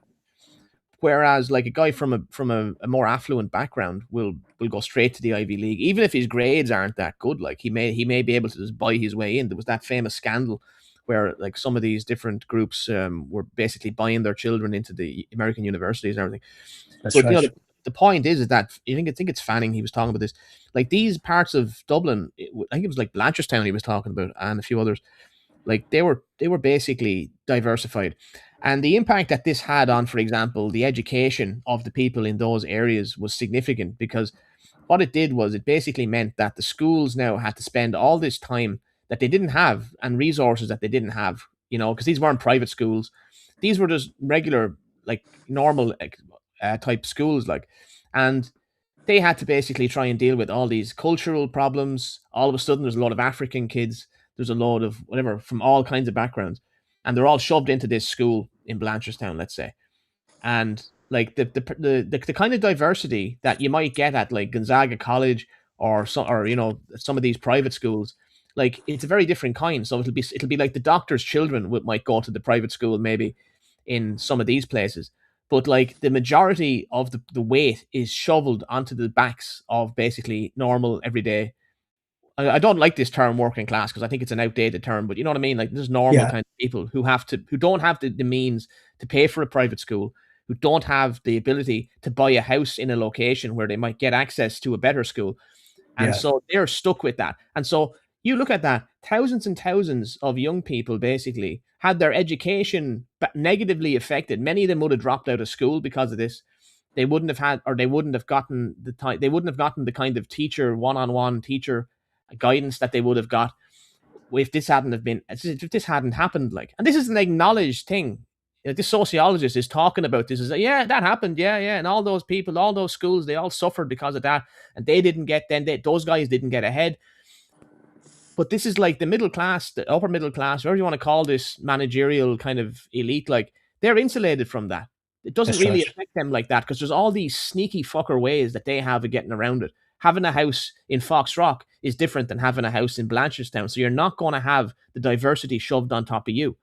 You don't get to say no, but they kind of do. But they do it in a. This is the classic kind of thing that I dislike about a lot of these people, is that like they are using basically subversive ways to get what they want, to avoid having to face the reality of what they're actually voting for. Like this is the heartland of the Social Democrats in these affluent places in Dublin. Like this is where Social Democrats do well, and yet like they wouldn't put up with this. And if it's like, if you want to see what people actually think, look at where they move and where they buy homes, and like they're not sending their kids out to these places. So that was just like in America, that was imposed from on high. That was a policy that was reviled by the majority. The idea of giving these anchor babies basically citizenship, this was reviled by the majority of Irish people, and yet the Irish state, as a class, gathered around this diversity agenda and implemented it. And RTE is crucial in that. It's central to the whole thing, like, in normalizing this. And even now they're presenting Holly Mania. It's Holly Mania, with Holly Kearns, the Social Democrats, and these people are on television every single fucking week. That's right. Yeah. And they have a politics that most people don't like. And That's yet, right. Where's the nationalist representation? Like, there's less, I think there's less diversity of opinion in our country now by far than there was in the 80s. Because I've looking back, even at some of those late shows, you wouldn't get the kind of guests that they had on in the 80s. You look at it late now, it's just some celebrity gimp that no one even hardly knows about, some irrelevant celebrity. Like they don't. Well, they'll have the rubber bandits, or like there are rubber. more of them. I mean, they went to private school in Limerick, and you'd think they're working class. But sure, these guys are complete spoofers. I mean, like, I said it there to a friend the other day, that I said, imagine this scenario, right? You've got a character a couple of meters from a window, right? Just an ordinary semi-detached house. He's in the lawn, and it's raining, lashing rain. It's overcast. He's wearing a mac. His hair is dampened, and he's not necessarily looking through the window, but he's about 3 meters from the window and looking in that direction, right? Now, you can superimpose kind of romantic music on that, right? Which will give the impression that here's a forlorn lover who's kind of probably been cheated upon or has been cast aside, and he's looking into the house kind of, defeated. Well, you can have the same imagery and put sinister music on it, and suddenly he's transformed into a stalker. right? Without any, that's the only contextual change. Now, if you look at most of the RTE type, and it's across the board in the West actually, uh, this kind of musical framing actually is very, very consistent. If there's anything so called right wing, right, they'll adopt this really sinister music, right? And they'll always highlight, they'll always be very exacting about certain frames they'll use of imagery. And they'll go, and this was John, and John, blah, blah, blah, blah. He was, you know, and they'll have him kind of in a shadow saying, John, you were in the far right before. And sure, none of it is kind of falsifiable. But again, it's about kind of courting this kind of public opinion, because remember, this effectively allows these characters who are effectively kind of pay no personal cost to throw all the responsibility, all the consequences of their ideologies onto people who have effectively, no, don't have the same kind of political kind of uh, leverage. And we see this time and time again. And these are the very same people who will say they're interested in equality, egalitarianism. They're looking out for the the working man. So look, it's a huge political contract. Like, Yeah. Yeah, and I think in terms of like even kind of going into the kind of contract thing you were saying there, I think one thing that may be going on as well, and this goes back to the kind of like overproduction of elites, kind of increased NGOification of the society or the economy. I think maybe one thing that might be going on here, especially with the luxury beliefs thing, is that, you know, and I don't think maybe a lot of people realize this, or I don't think a lot of people in that kind of like social democrats NGO bubble might realize this. But the thing is, right, if you've got a normal job, like if you're when I say normal, I mean like, it could be a doctor, it could be an accountant, it could be whatever, or it could be like, a brickie or whatever. Your kind of social status is kind of normal for your job. In other words, like an accountant is always going to be like, respected as an accountant, and a doctor is always going to be, and a programmer, and so on, right? Mhm. But if you've got this kind of like fake job, in a sense, NGO, civil service, bureaucrat kind of situation, then your social status is much more fragile. I mean, take the kind of nationalist far right thing, for lack of a better phrase, right? If you had a so-called nationalist government, the doctor would be fine, the accountant would be fine, the carpenter would be fine. If you're an NGO worker or a journalist, you're not going to be as respected anymore, and you're not going to be living as much of a prestigious lifestyle anymore.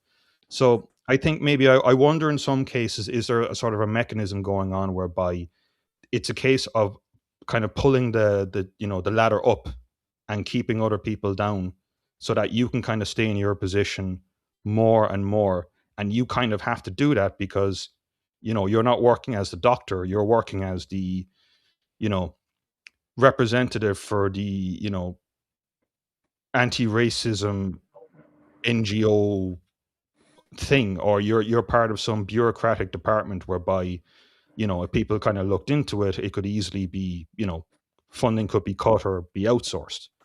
So it's kind of a case that it's not only that there's an increased kind of bubble and fracture going on, there's some bit of an incentive to have that happen That's anyway right. Yeah. themselves. Yeah, you're No, definitely I more agree. precarious. Like if you're in one of those kinds of professional jobs, like you're definitely precarious in the sense that, yeah, you're paid a lot more. You have a lot of Mhm. social status, but that can be the rug can be whipped out from underneath you like very quickly if you were. Exactly. And that will not happen to a doctor, that will not happen to That's an right. actuary or Yeah. whatever, but it will happen to someone in that position. Well, when you think of it, I mean, Or look at the housing theoretically. crisis. I mean, there are several agencies or NGOs dealing with homelessness. Well, if they were to successfully achieve homelessness where no NGOs were, like, there'll always be homelessness. That's just a sad reality of life, that there's going to be people who struggle. And I mean, a lot of homelessness there's a correlation between kind of mental health and homelessness, and whatever opportunities arise, there will be people who will just prefer being, transient, right? But I'm talking about kind of, the at an industrial scale. And it is, I mean, you've got people there doing research, being paid to do research for homelessness. I mean, surely they've it solved at this point, and there's so much overlap as well. But if you were to add up all the amount of resources that go to all these NGOs, just say for homelessness, you'd probably be able to build thousands of houses, to be honest, based upon the revenue that is given to these agencies and NGOs. But the thing is, as the last true Gael said there's an incentive for them to exist. They don't want really to erase, the very thing that they're set up to erase. Yeah, I mean, Because someone was talking about that there recently about how there's more about how many people, like there's a couple of thousand people who are homeless, who are sleeping rough in Dublin, and basically there's some unemployed. There's more people employed in the provision of services to those few thousand people than there are homeless people. You know. like that's madness. Madness. And the thing is, like, invariably they're going to be kind of a lot of middle class people. I mean, I knew one or two people who ended up in working in refugee law, and they made a killing. And I know for a fact, having spoken to these people, that if I told them, listen, how about kind of, are you prepared to take the personal costs for your convictions? They'd say, no way. This is money for me. Like, it's like the charity industry. And I know we've kind of veered away from RT, but like, I'm sorry, but if you're being paid thousands, you're not doing charity. That's a contradiction in terms. Yeah, I mean the redefinition, the restructuring of the idea of charity in the 20th century into philanthropy, and into this professionalized, like that's a lot of what we're dealing with here. Again, this is the class formation. Like there's with all of the like that's what happened with the NGOs in Ireland, for example, in like as a result of the mass education of the 60s, basically, and then you had the NGOs emerged, Concern. Later on, you had Trocra and Goal and all these things, and then and Amnesty was before that. But basically, you had the emergence of this, and then with the EU structural funds and all this kind of funding sources were just piped into Ireland in a big way, and courses were created, which created the staff for these different groups and NGOs.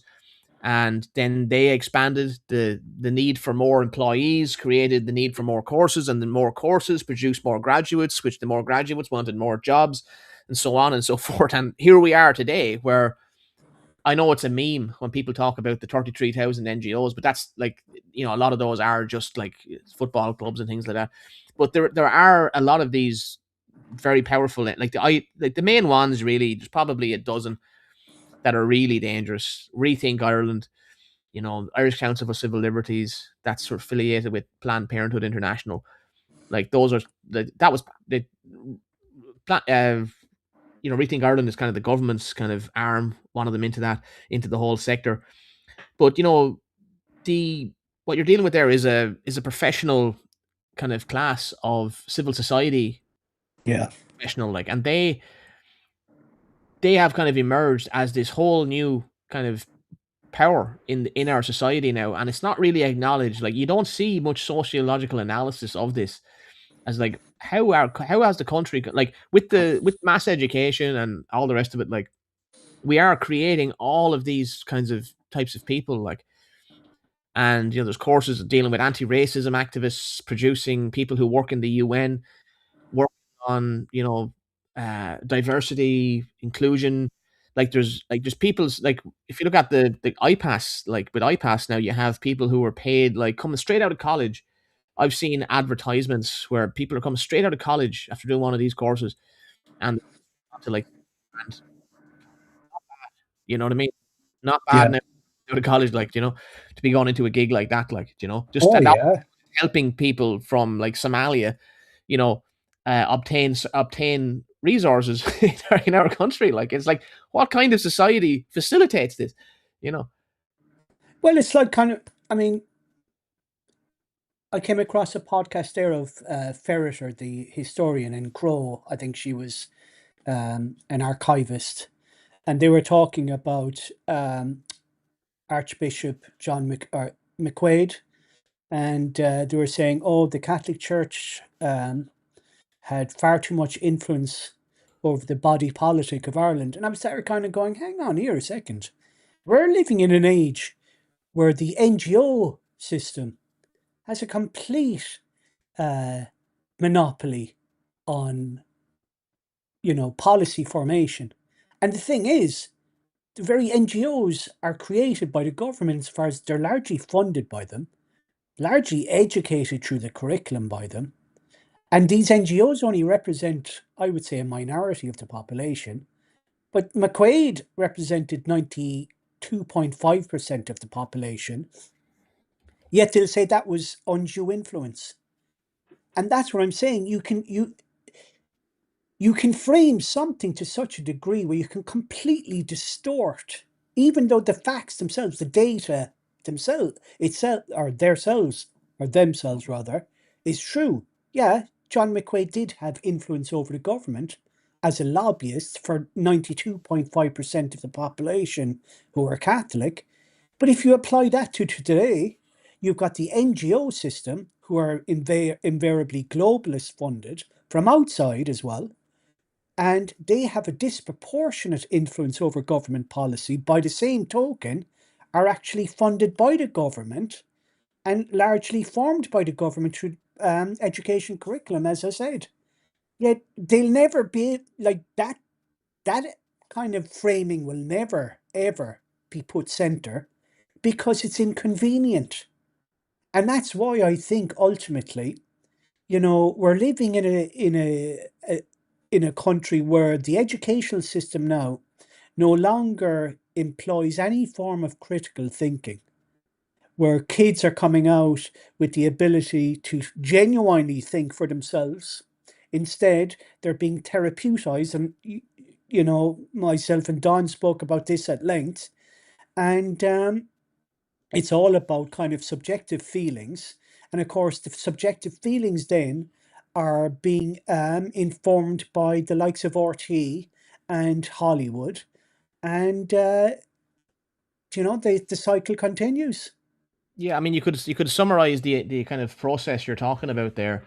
If you look at the migrant crisis from 2015 or so to about, which ran for a couple of years, which actually never really stopped, but like that period of it called the migrant crisis from about 2015, following the Syrian civil war scenario, which was really, of course, the whole geopolitical thing going on with that. But basically, if you think about it, you have this like people on RTE saw the picture of the young boy drowning on the beach. That was the Yeah. level that they thought about it. And I remember hearing I remember hearing the photographer who took that photograph was interviewed. He's an Irish guy, and he was interviewed, I believe, on one of the radio programs. Could be News Talk or RTE, I can't remember.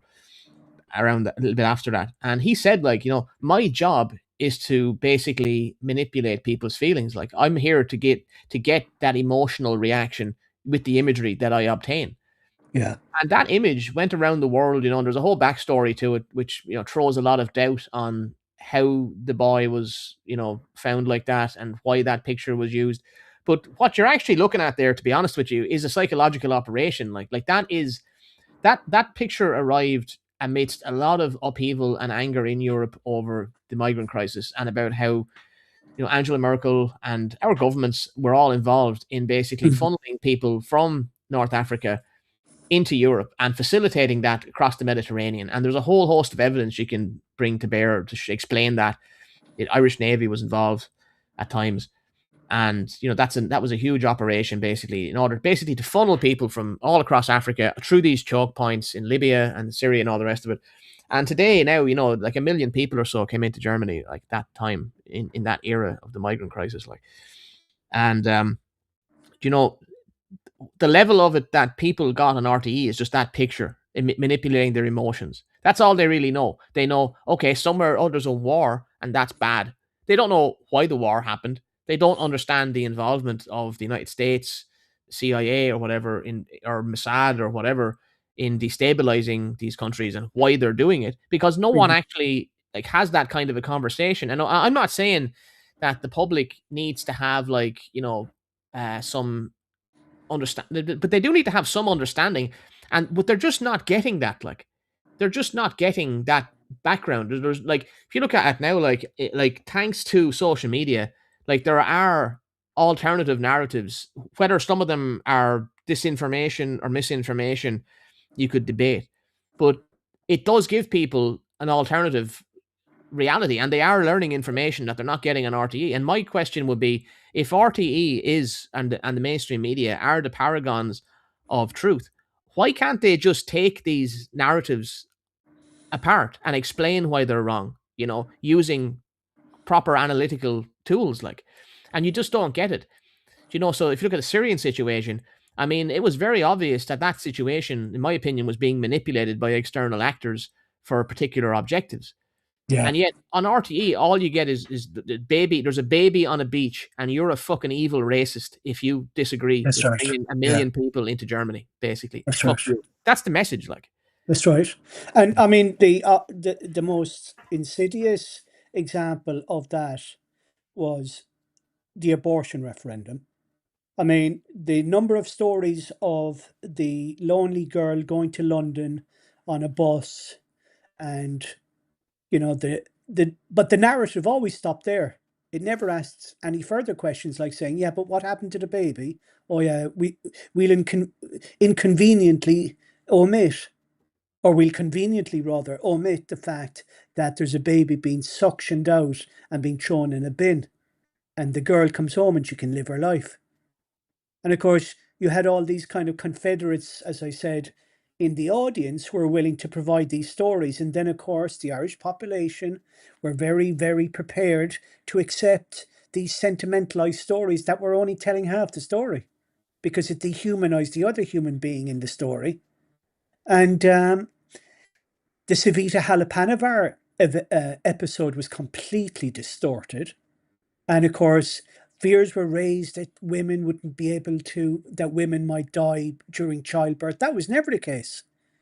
Under the principle double effect, medical personnel could always remove a baby if a mother was, if it, you know, impacted the mother's health. It doesn't mean that the medical professionals intended to go and kill the baby. And that nuance was never presented because it would undermine the whole abortion regime. And sadly, we're living in a very highly propagandized world, especially in the West. And I've heard of people from older people who are from Eastern Germany or Eastern Europe, and they have acknowledged, they said, listen, a lot of the media that we see in the West is reminiscent of the communist kind of propaganda style. They're more or it less is. saying, listen, be mindful. This is done. This has been done before. You're being deluded, or you're being manipulated. Yeah, You know? and just to kind of bounce off that point, that's a really interesting and important point, because like I was talking to the Don off stream before this, and I was saying that, like, you know, in terms of preparation for the stream, you know, if we wanted to talk about RTE's kind of output or RTE's drama, and how that kind of like corresponds to the mood of, you know, society or kind of people right now. Like, just to go back to your kind of communist point, I think one thing that is a little bit worrying to me is that, so for example, I've watched a fair few like, you know, Russian films and things like that. Like, and if you take a look back at the Russian kind of Soviet Union era, you know, you get directors like Tarkovsky, which are like fucking great directors, right? But if you kind of like a lot of that stuff in the Soviet Union, or like, you know, maybe in Eastern Europe, like Poland, like Polish science fiction in that area, in that era, is a good example. You'll have stuff which it's not allowed to criticize the regime, but you can tell it's criticizing the government if you read through the lines, you know, like with Yeah. metaphors and all that kind of stuff. I Mhm. mean, Stalker, which is Tarkovsky's most famous film, that the idea of finding the zone, the perfect thing where you get all your dreams come true. I mean, I don't need to kind of say how that lines up with a, you know, socialist utopia, for example. But if you take a look at, say, RTE drama over the past like 10, 15 years, with the exception maybe of Hardy Books, there's nothing in there that does that. Really, there isn't anything that I've been able to see which internally kind of criticizes what's going on, but has to present something else to kind of be broadcast in the first place. And that's the kind of maybe a little bit of a worrying thing, because that's actually another trend you do get in regimes which don't allow kind of freedom of speech. You do get artworks or films or music which can't directly criticize what's going on, but is criticizing it. You can tell by watching it. And, you know, that's something I haven't really seen that much, again, with maybe with the exception of Hardy Books, because it's not really, not only, it's not that it's not allowed, it's that the people in those positions don't really have the kind of, you know, they don't want to engage with it. They want, that's how they see the world. That's a great point. Like, you're actually, their worldview actually automatically just is think. See, that's the thing. I think that's exactly, you hit on a great point there. Like, and it's come back. It's like what Bosco said earlier on, explaining like how the you know, the thinking patterns basically of this kind of class, of this kind of new kind of group that kind of dominates all of the cultural institutions and the media institutions. This creative class, this, like, you know, there's a whole genre now of criticism on social media of like anti-woke media. Like, there's that guy Critical Drinker. You know, he does the breakdowns of all these different movies, and he complains that, no, there's too much woke bullshit, and, you know, this character here shouldn't be like this, and there's putting trannies in here, and there's putting whatever. But like, the mainstream audience is not receiving that, and they're just noticing that no one is going to the cinema. But like, people don't actually want to look at this.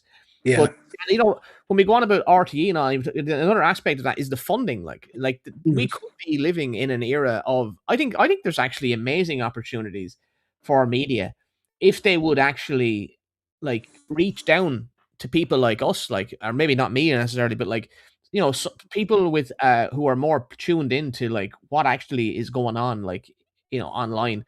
And actually, I think they could actually create amazing programs if they wanted to, you know. But there's such a, like, because I think that if you look at how the music industry was like in the 60s and everything, there was a great era of pop music in the 70s and 80s. And a lot of that was like, yeah, there was older people in the institutions. They didn't get the music. They didn't get the new movies. But they said, you know what? People want to watch this stuff, so I'll fund it and I'll put it on the air. Whereas with RTE and these groups now, like, I mean, there's no imagination. There's no, like, there's no interest in it, because they actually can't even think outside of that. You were talking about Hardy Books. You have a whole kind of, you did a whole stream on Hardy Books like a while ago. Could you explain, like, because you're I never really, I've seen it, like, but I haven't looked at it in years. Like, I mean, like, what you were saying that they had an issue like with Hardy Books and RTE. Is that the case? Yeah, so like you can divide Hardy Books into about 3 or 4 different kind of periods. The first one, and probably definitely the best one, was kind of the YouTube period. So they made a bunch of shorts on YouTube, and it was just them on a low budget, like just basically kind of fucking around and doing their own thing. But they have some brilliant bits there, like, you know, where they're actually talking about like how Irish society works and how it worked post crash.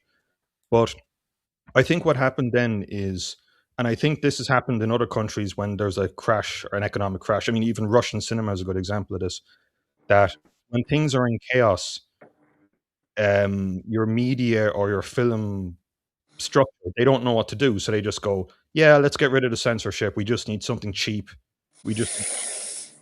So they bring up, they get Hardy Books on board, and 2 of the main writers, the guy who plays Viper and Chris Tordoff, and the guy who plays Eddie Maloney.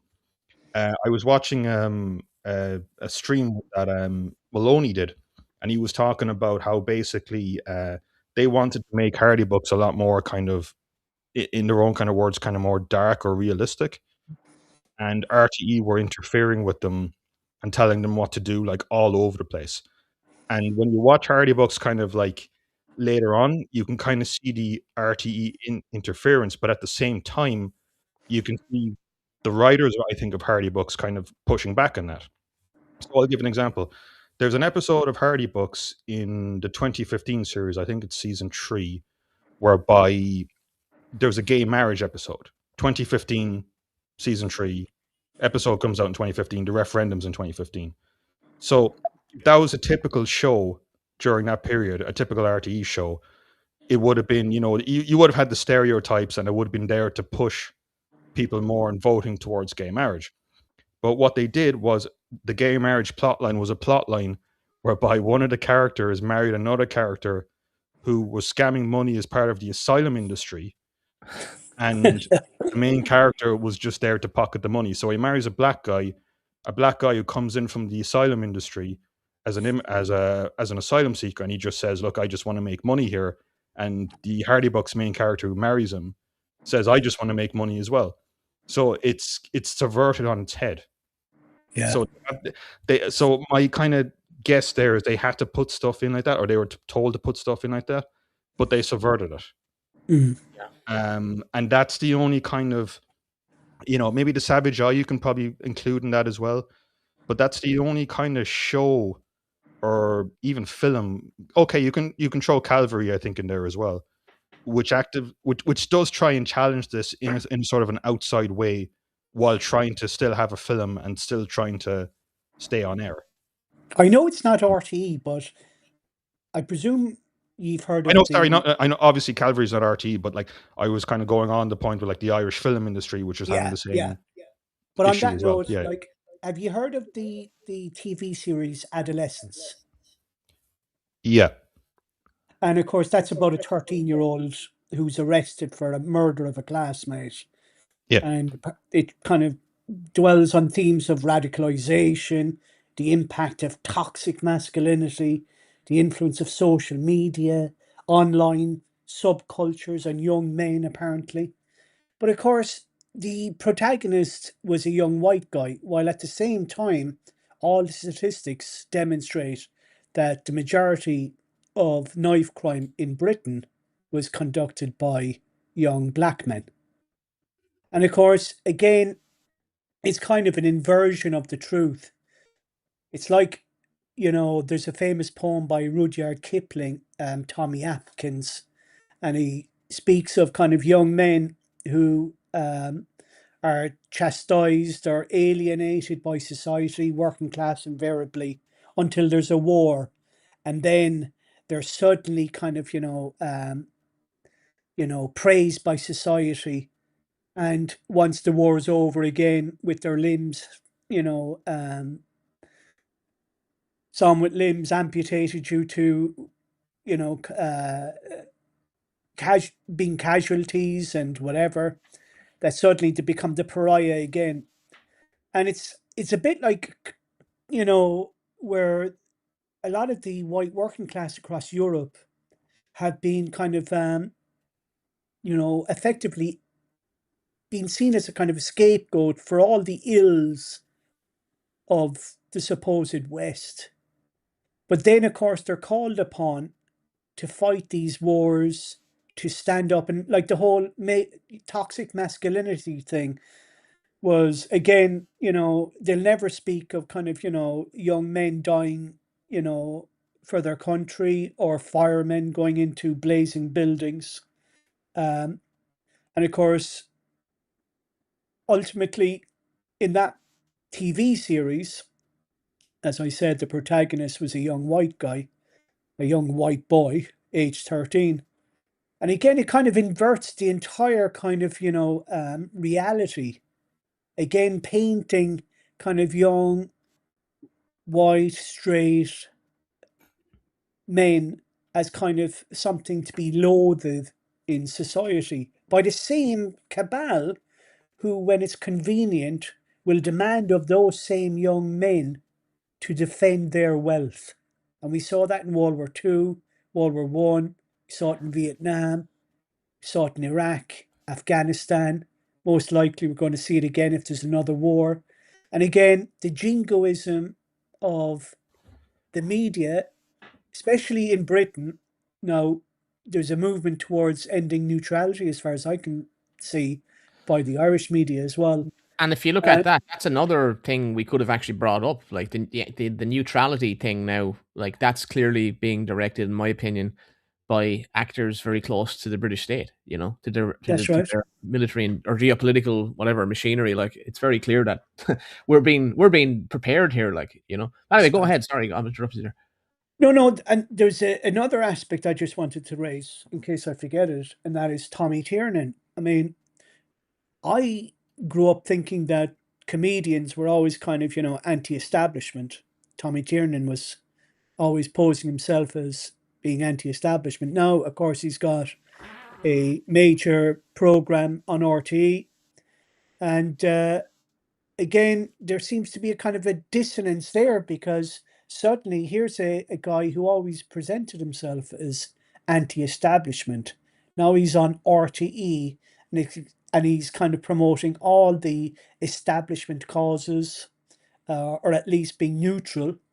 And again, I just find it very odd, very strange. I mean, the phenomenon in Britain is even more acute. You have these established BBC comedians. You'll see them on Mock the Week and these kind of programs. And there's a lot of kind of more edgier comedians who are looking on and are saying, hang on here, you guys have spent your entire kind of careers talking about being anti-establishment, and here you are in the bosom of the establishment making some coin. And where are Frankie your Boyle convictions? was the one that comes to mind there. Frankie Boyle. Yeah, He was a guy who made a career out of doing like really outlandish jokes, like about topics I couldn't even mention probably on YouTube, you know, and doing it on the BBC. And now last 10 years, he's been this woke fucking complete, like militant woke person calling for this person to be cancelled, this person, you know. Bill Burr's the same. Yeah.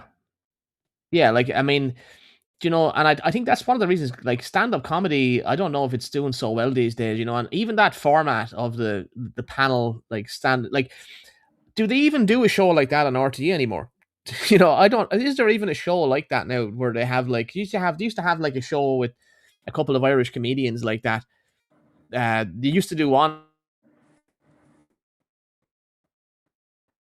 years ago. I remember back in the 90s, they'd have comedians on it, but there was another one as well they did later on. I can't remember the name now, but you know, they had like is there anything like that anymore? I don't even know if there is. That was it, wasn't it?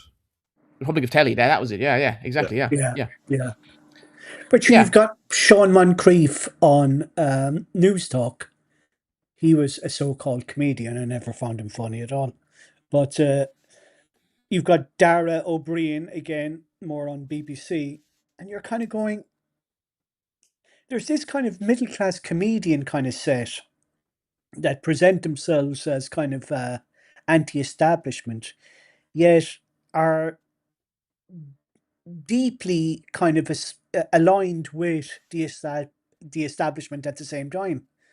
And I don't know, it just grates on me because, like, they've always presented themselves, at least comedians, as a group or as a category, as saying, "Listen, we're the guys. We're like the court jesters in the in the court, the monarch's court, where we can even make fun of the monarch, and we can get away with it because by the same time we're actually telling the truth as well, because we can get away with it by making it funny or light-hearted." And that was the role of the comedian in society. But now the comedian is actually bolstering, kind of globalist, kind of vulture capitalism. I just find it kind of really strange. Yeah. And all of those. I think that format. I don't even think they can do the kind of like the panel thing like they used to. And it looks kind of antiquated when you see it on BBC. Like you almost are amazed that they're still going. You know, it's just like it's so disconnected from the discourse online now. You know, I don't think it's relevant. Like, and I think it's one of the reasons like the media is actually losing people is that it just isn't relevant. Like, if you can't actually engage with the like, one of the things I'm trying to do with this, like this little corner here, like, is I'm trying to cultivate like something that does kind of deal with this stuff. Like, I want to talk about these things, like, but like there seems to be no appetite for that, within the establishment, like, within any of the media. Like, where are the pathways for, like, kind of edgy people to get into the establishment now? Like, I can't believe people even listen to people like Claire Byrne, for example. I can't get over that. To me, like, how well paid these broadcasters are. I can't understand how they could hold an audience. To me, like, you'd want to be like on the way out, like, But that's interesting. Yeah, and I mean, yeah, that's you kind of hit on the Hardy books there, and as a cultural product, like, that was kind of trying to book the trend, like, at the time. I mean, there's been nothing since, has there? Like, I mean, someone in the chat there brings up what's his name, David McSavage, who of course is also related. That's right. Yeah. He's related to Tuberty, and they're related to the Andrews, and the Andrews basically Major Fianna Fáil and RTÉ. Yeah, that's right. Yeah, I actually saw him doing stand up. I actually thought he's pretty good stand up, actually, in fairness to Max Savage. Like, but yeah, and apparently he's a wet blanket now as well. I don't know, but he did some edgy stuff. I thought it was pretty funny. Like, but like that what was that show he did? The Savage Eye, like that was pushing it, like, and I remember that was the time of the crash, like, and that came on telly, and everyone was looking at that, like, because there was nothing like that. It was so over the top, like, and in fairness, some of the guys he had with him, they were talented people, like, but they were looking at the country, like, with a very critical, fucking bitter kind of way. And a lot of it was funny, I have no problem saying that, like, but yeah. But even the football coverage there, you've got a guy called Richie Sadlier, and he's as woke as they come, and of course, big abortion advocate as well. And like, I remember growing up there, you'd have Johnny Giles, you had Eamon Dunphy, and Bill O'Herlihy, and you'd enjoy kind of the dialogue between, at half time, whatever. And now it's like these kind of characters, they bring in kind of, no matter what sporting event, they'll have to have some kind of woke political angle on it. And it's yeah, someone on the BBC there was a clip someone put up online from the BBC football coverage the other night, and it's like some woman, like, I don't know who it is, like, apparently it's probably the best woman soccer player of all time, for all I know. I don't know. She's some manager. I think she's English, but she managed the American football team, as in the soccer team, as they say it there. But the actual American football team or the women's team? Which one now? The women's. Oh yeah, who cares? But basically, like, that's not a real sport, I know. But like the thing with, like, what was hilarious about the clip was, like, you had, like, the two BBC, like, there's three on the panel, I think, and there's maybe a host, like, and she's in the middle, like, and you can see as soon as she opens her mouth, the other two, you just see them, like, they lean away. He says, I'd like to say, how wonderful, what was it? She was talking about, like, just some feminist thing she said. She came out with, like, about how wonderful diversity, diversity. That's it wasn't feminism, it was diversity. About how wonderful it is that there's all these diverse teams now, and you see the guys just leaning back in their chair. Oh Christ, I have to listen to this, like, because everyone hates it. Like, everyone knows this is just like she is a diversity hire herself. Like, she shouldn't even be on the panel, like, But now every panel of covering it, you can't even look at a football match. That's right. But that commentator, Hugh Cahill, again, I'm not a fan of Trump, but he was going on, and Trump this, and I could see the other chap, can't remember who it was, who was co-commenting. He stayed silent because I'm not getting involved in this. And you're kind of going, they shoehorn kind of this kind of, let's all laugh at kind of, anything that is even remotely, even if it's not, kind of right wing. And it's like, it just becomes so tiresome. Like, you cannot get away from it. It's constant kind of this churning out. There's kind of a meme online with the sorry, quick question, but just the football, like, how it becomes like a lot of these people with football, like, Twitter handles, like, related to football or football teams, they're often the most militantly progressive people, like. That's right. As well. Go ahead, Gael. Sorry.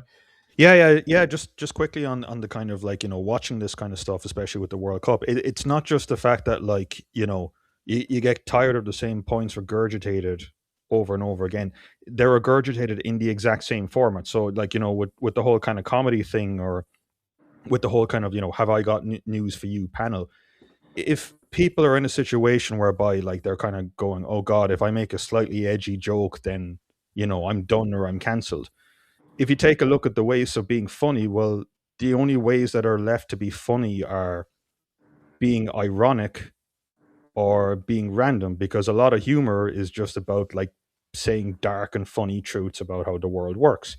But if you say most of those dark truths in a joke, then you're done. So everything is just an irony joke. Everything is like, That's right.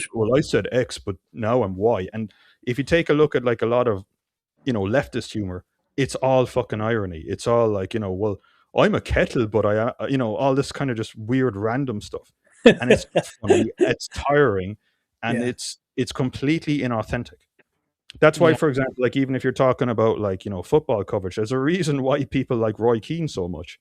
Not only is he, like, obviously very smart and knowledgeable, but he's able to, like, he's able to go right up to the line. Like, he's able to just say, no, I think this, and this is what I think. Like, even going back to Bill O'Hurley or Eamon Dunphy, Eamon Dunphy having a bit of a tantrum. No, No. absolutely, no, terrible, no, they're not even trying to play. No, I can't even do it. Do you know? Yeah, No. and, like, No. Dunphy is unreal. Like, I mean, I hate him, but I love him in the way, because he's entertaining. Do you know what I mean? Like, Yeah. at least the fucker's entertaining. You know what I mean? I've looked back at some of the Italian 90 coverage, That's like, right. with him, Giles, the triple lock, like the three guys, like Yeah. Hurley and him and Dunphy, and basically, like, like, he's criticized. He's saying they're not even trying to play. It's terrible stuff. Terrible stuff. It's just, and then, you see him, like, where are the people like that in the media now? And I know, yeah, you could say, oh, they're all mainstream media. Who gives a shit? Like, whatever. But I mean, it's a mark of how the whole culture has changed. Like, where you can't even get people like that. They're not even produced now. Like, Yeah, but is you it could because everyone's you going could to university or something? What's causing this? Like, you could literally put three mannequins on a sofa and say this is the RT coverage for the World Cup, and people wouldn't know the difference. I mean, it's as you said, like there's no personalities there anymore because they're so petrified of saying something that is against the kind of the woke machine that, well, they can't afford to be on it.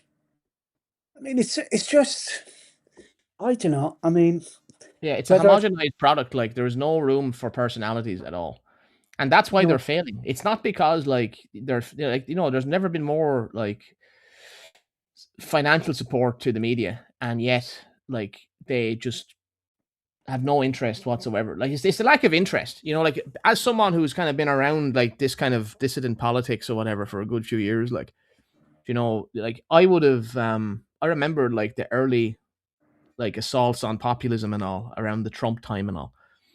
And, like, when it became all of a sudden, populism became a right wing thing. Like, I remember when populism was a kind of a left wing thing. that's right. They were Yeah, always Yeah. calling Sinn Féin a populist left thing, like, for example, and other parties. But basically, like, populism was always a left wing kind of thing, like, for years in Ireland, like, and in the West. And then all of a sudden, like, overnight, it becomes a right wing conspiracy led by the Russians or something.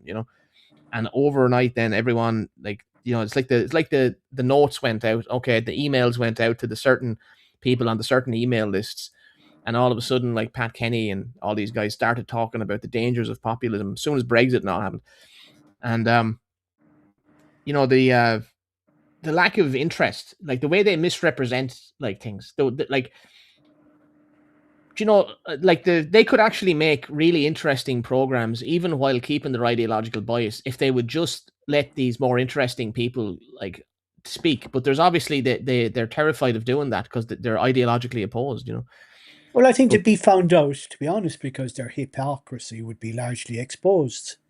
Because ultimately, like, you've got this kind of set in Ireland that, and it's been we've spoken before about the kind of the Balls Bridge episode, that ultimately are probably the most bigoted people in the country, but they manage it so well that they can kind of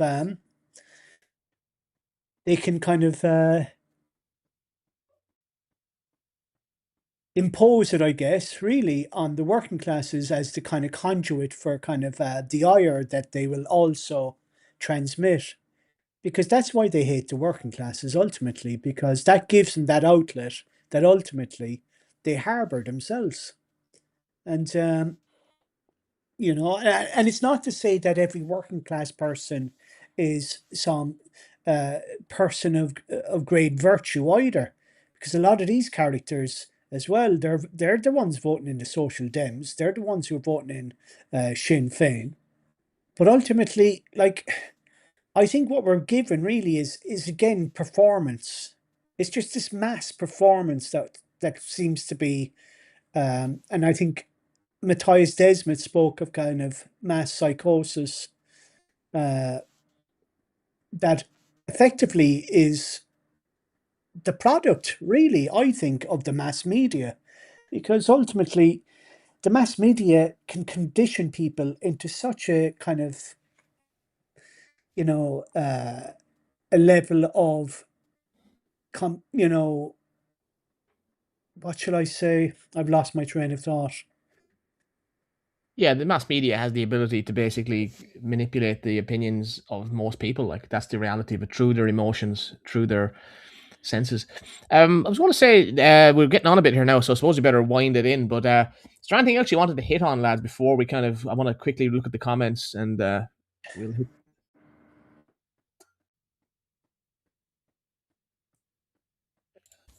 I suppose I'm okay on my end. Yeah. Yeah, we covered the kind of thing there. Yeah, I thought we did a good job, and it was some goods. We got through anything I wanted to kind of say, really. I mean, you can talk about all kinds of things. I mean, you can talk about the late as a cultural institution or whatever, but the broader kind of analysis here, I think, is apt and it's good. So I'll just hit the comments. We have a big audience on YouTube of all places. Weirdly, for some reason tonight, there's a good few over there. Haven't had a big audience on YouTube like that for a long time. We got like, you hit 60 live there at one point. We're having, usually I don't get that much over there, but yeah, so a couple of comments there. And the audience on X, we don't seem to be showing up on the live on X thing anymore. I don't know why that is. I think that's after we had a good few people like the post, but I don't know what the audience is over there. It doesn't really have a way of telling me. I'll see after. But basically, anyway, if anyone's got any comments now, stick them in. I'm going to quickly blast through them quickly now, and we'll get out of here. So there's loads of people here. End of the line. I'll just pick out some of the ones that stand out here. End of the line. Joel says the Terry Gorry types have still fully believe everything RTE tells them. I mean, this this is this guy on X. He's like, is that the boomer guy? Yeah, it's the lawyer guy. Yeah. This is the guy. Like, I mean, I don't like anti-boomer posting too much, because I understand like a lot of boomers are fantastic. Like, and it's not just a boomer thing either. We shouldn't be. I think boomers get a lot of shit because it's the American thing. People associate the boomers with like the post-war kind of wealth or whatever. We didn't have much of that over here, in fairness, but they did do fairly well all the same. Like with the government expansion, pensions, and like boomers did do pretty well out of this country. Like, so he is one of these people. Like, he's a lawyer. And I won't say too much about him, but people give him a lot of shit, like, because he puts up a lot of. I think he rents properties. Let's just say. But anyway, yeah, they fully believe RTE tells them. Yeah. Frank Barron says, define normie. Is this just a pejorative of the common folk? Anyone want to tackle that? Do you? I think on my end, to be honest with you, like, with all that kind of like internet subculture, whatever you want to call it, I don't like the term normie. I know it explains something kind of proper and everyone knows what it means, but there's nothing wrong with being normal. And in fact, there's a lot of normal people who are good and decent. And actually, I'm not going to bog down the stream on this, but there are certain opinions I think the average person is more correct on than a lot of so-called, Irish right or dissident right or whatever you want to call it. So, it's a term I don't really like personally, I'm not saying like, you know, if someone uses it, like I'm pissed off about it. But sometimes, the odd time, it can be used in a derogatory way against normal Irish people. So Yeah. But yeah, I'm not being against anyone using it. I'm just kind of, Yeah, I know what you mean. it's I not my agree. favorite term. It's not my favorite term, basically. Yeah. I can see I the suppose I would see normie as kind of just someone going with the flow and doesn't invest an awful lot of time into actually understanding what's going on. Yeah. Doesn't mean they're necessarily bad people. It's just that they'll say, "Oh, there's the news. I'll accept. Sure, that must be trustworthy. Ergo, life goes on." I mean, that's the extent that I understand normie to be. I don't know. Yeah, that's fine. Yeah, but there is a certain kind of person who's like, you know, well, I'm the enlightened one, like Oh secret yeah, king, specially person, yeah, and you know, those people, you know, they might yeah, like just normal things, and it's kind of used by a small percentage of people to look down on other people. yes, That's the part yeah, I don't like. yeah, That yeah, kind and of, there is a lot of truth to that. Like, I mean, just because like there's a lot of conspiratorial narratives that are also like problematic in their own way too. Like, just because like there is a kind of reflexive anti-establishment thing, whereas if anything happens, they automatically take the opposite side of the establishment, yes, and that may yeah. not yes. necessarily be the case. So, Like, yeah. I totally agree. That's right. But yeah, and also here, end of the line, Joel says, Commission the man is a censor board, and their powers will only increase. These orgs never reduce in power. Well, absolutely, yeah. Commission the man is like the most dangerous organization really in the country right now, in a way, because like that's integrated with the European level and all, and so that's and we're going to be the center basically of a lot of this regulation. So you could do a whole show on that actually, but I haven't. But, you know, yeah. And then he also says the Angelus is multi-culti now. Yeah, it is. Yeah. I suppose, yeah. Do-do-do-do. If you want to see how Ireland has changed, then watch the annual Late Late Toy Show. Yeah, that's another cultural Yeah, yeah, that's right. uh, Yeah, yeah. milestone. Like, that's a real, like, that's one of these again. That's one of the surviving institutions, like, of the old Are the days. Billy Barry kids still on it? That's all. That's the only Yeah. trauma that I can remember from my youth. I was never a Billy Barry kid. Yeah, Frank Barron says the local rags and national rags all paid by Commission the man to pass the message. Well, there's government's funding for a lot of this diversity stuff, and a lot of the reporting on certain things like local courts and stuff. In Owen Lenihan's book Vandalizing Ireland, he has a whole chapter talking about the media in that way, talking about all the different things like that. It's interesting. And also, end of the line. Oh yeah, sorry. Before that, German Sit says there are no more great debates on the Late Late Show. Yeah, absolutely. I don't watch it obviously, but like, I mean, I've never been aware of anything like in the older Game Warren days on it now. It just looks to be a whole line of Z-list celebrities. I think we'd be more famous than some of them. Like, Yeah. uh, And if there were, it would probably be stacked as well, to be fair. I mean, I just have no confidence in RTA at no, all anymore. no, and end of the line, Joel says Virgin Media morning TV, Ireland AM is some of the worst propaganda going, all heavily leftward. You see, that's it. Yeah, this gets the people sitting in the house in the morning, you know. Mhm. Like, there was a similar thing in phenomenon in America with Oprah and all the daytime TV, like, where like that was targeting the women at home in the house with the kids, you know, and getting them into, it was inculcating them into new age stuff as well. Like, you know, you had, you know, what was that guy?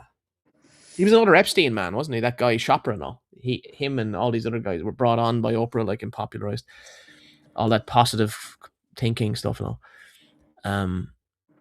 Neocons in America were all Trotskyites, so not that surprising. Yeah, that's true. Like, I mean, there is that weird Trotskyite thing in the left, like, that has, they immediately then shift to becoming like neocons.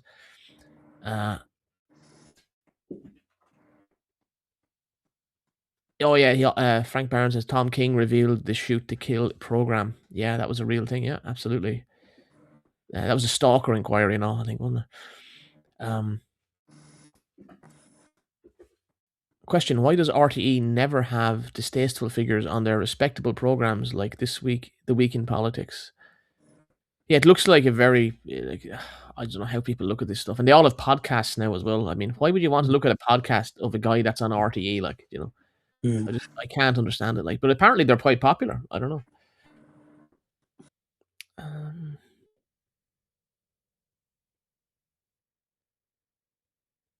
yeah, News Talk. Someone brings it up as well. It's similarly friendly to regime, but News Talk is nearly worse, if anything, in a way. Because Donnybrook has mostly escaped the vibrancy. Yeah.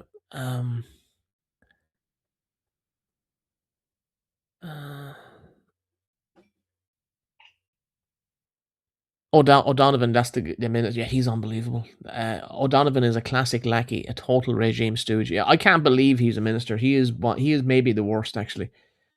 He invokes Father Ted like in talking about censorship, and he doesn't Yeah. even use it the right way. He doesn't even understand the joke. you know? He's something like as if he were from the Dumb Believables. Remember them? Yeah. Yeah. Incredible stupid person. Like I just cannot get over like some of these ministers like and and Fine Gael are probably the worst actually. I mean, I don't know how on earth some of these people ever became politicians. Like I mean they'd never make it in the 80s or the 90s in Ireland, like they would have been exposed like in an interview or whatever. But if you look at it now, it's only Gript that's actually allowed to even interview any of them, like ask any questions. And they're the only ones that really kind of pinned them to their collar on much. Like it's embarrassing. Well, I think Don. I mean, it might be useful to have a kind of a discussion on democracy itself at some stage because I think that's thrown up an awful lot of issues that really require some scrutiny because you know, at present, does democracy even work? It's not to say that, are other options available, but I think we have to start asking questions. Yeah, and on that team, someone says here the most insulting thing is RTE's Clarity scheme, where they debunk far right news stories. If you look at a lot of those debunking programs and like schemes, I was thinking of doing a stream on one of these actually. Maybe we will. But like some interesting connections there with like who actually where the money actually comes from. To a lot of these reports dealing with the far right and the far right, and a lot of these anti, a lot of these like let's just say like activists who would consider themselves part of the left and who proclaim themselves to be very anti-neoliberal, quote unquote.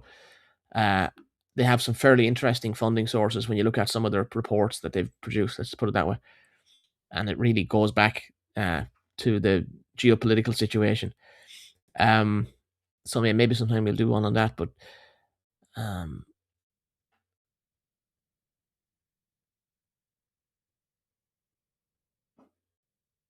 oh, the Hector, yeah, Hector, oh, yeah, that guy, yeah, sure, Hector is grand, lad. The Hector effect, yeah, Yeah, Hector. There's that kind of archetypal Irish gobshite kind of thing that was that's normal, right. like, wasn't there? Just that old harmless old gobshite, That's right, sure, sure, mad for the crack, and then you see him with Black Paddy, like this fella that's from right. Yeah, whatever he's from, someplace, and oh yeah, we're here to take over and replace the Irish. he's kind of the Hector. quintessential Gambine, isn't he? Yeah. I hate that. I fucking hate that so much. Yeah, there's so many here. I'll have to move on from these.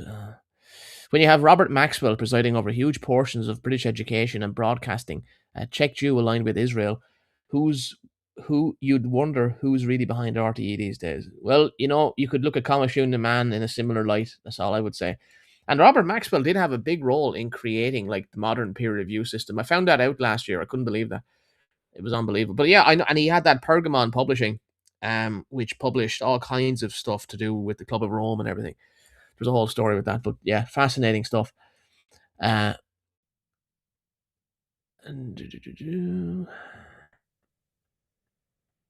and someone says my inner epileptic is suffering with that background, lads. Yeah, I'm sorry about that. It was hard to know. It looked good, but it's been intense, probably.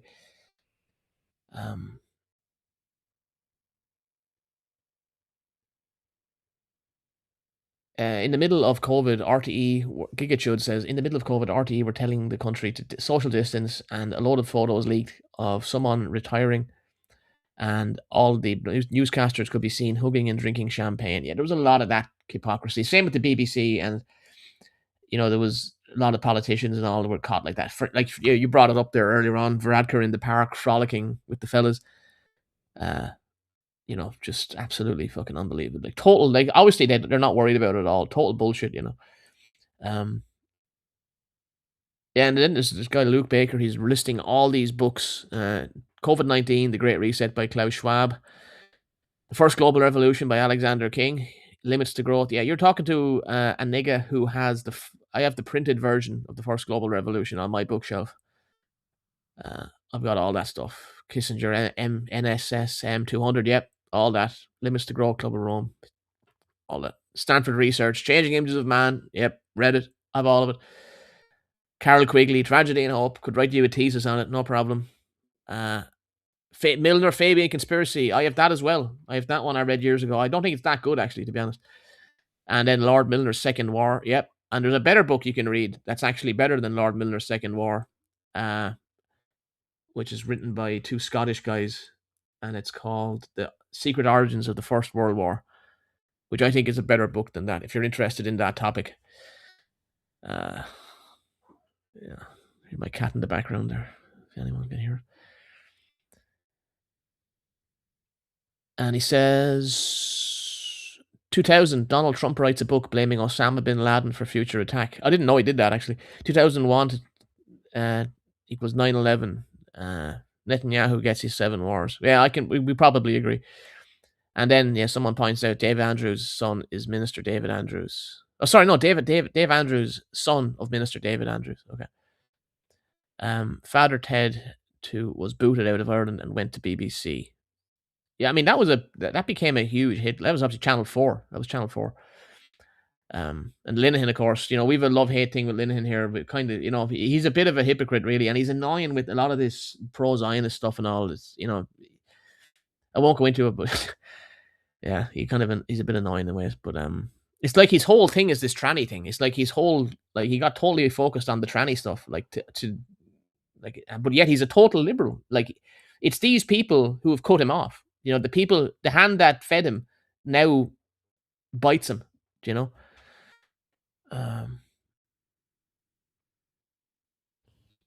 Just on that there, kind of briefly, like, Graham Linehan, you just kind of reminded me there that, like, his show, The IT Crowd, there was an episode of that where they go to a musical called Gay, Gay musical. Oh yeah, I remember that one, actually. Yeah. There's another one whereby I think the guy, the head of the company, he ends up dating a transgender or transsexual person, and I was just kind of thinking there, yeah, that even something like as far back as, I mean, what was that? That was kind of like the early 2010s kind of time I'd associate it with, wasn't it? Yeah, no, it's just kind of like how, like, even they'd struggle to kind of make an episode like the Gay musical or something like the In-Betweeners or something like that. It's just, it kind of just wraps up in what we were kind of talking about, just, obviously over the past like 2 hours and a bit or whatever, like, but just the way that things have been kind of shut down so quickly. Especially, I mean, comedy is a very good example of that. But yeah, we were talking about that already. Yeah. Actually, that actually was a funny series. That I remember that musical, the Gay musical thing, and like it's just so over the top, but it was funny. Like, and the guy just comes out like, and it's like it starts off all dreary, and then like he just erupts like, "Welcome to the United Queendom," and he just pulls off, and he's wearing drag, and it's like a joke of how the theater is like dominated by gays, like, and it is obviously totally dominated by gays. Yeah, but yeah. Derek says, I believe RTÉ is completely controlled by the 77th British Army. You know what? I wouldn't write it off. Allegedly. I actually do. I think you could do a whole show actually. I'd like to do a show on. I'm going to throw it out there on the neutrality issue. I'd like to get a panel who wants to talk about that. Like, talk about how the anti-neutrality thing has been kind of moved through the media. Like, I think it's actually fascinating. You could talk about the Azure forum and all this stuff that's going on. Like, very interesting stuff going on there. I think you do see a lot of that narrative deployment. Like, it's very, very subversive. And even actually going back to those books I talked about at the very start, like that book by Kennedy Lindsay and the guy that wrote about the Operation Brogue against Haughey, that John M. Feehan, army guy. They're talking about all that stuff in the 80s about the role of Ireland potentially in NATO and everything, and our position. Like there's good reasoning behind a lot of that, and the troubles, of course. So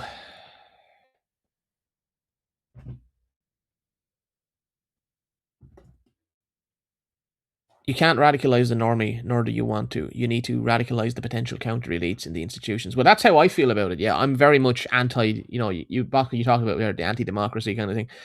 I'm very much not of the opinion that you can just kind of create a populist kind of movement. I'm very, I think you could create a populist movement, but it has to have a brain, and the brain has to be coherent, and it has to have strategy, and you have to have an elite, like of some kind. Like there has to be some kind of elite. If not, you can't actually fight a counter elite. You can't like we're dealing with an elite who controls the institutions. You could say it's coming out of a certain class that's been constructed because of technology, communications, education, status, economic, and incentives and all. But you can't.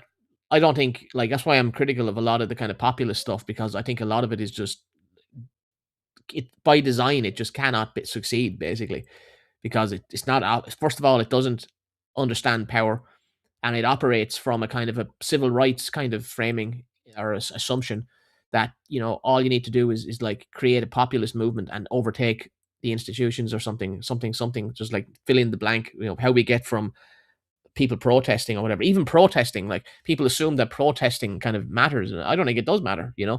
Like I think the government can just kind of ignore your protest, and this class of media institution can just continuously just frame your protest or ignore it. And so I think you need to think a lot more deeply about a lot of these things. So yeah, you need an elite. Basically, you need to construct an elite of some kind, and you need to build those kinds of networks. Yeah, so there we go. I'll just leave it at that. Basically, yeah, we leave it at that. I can't read all these comments.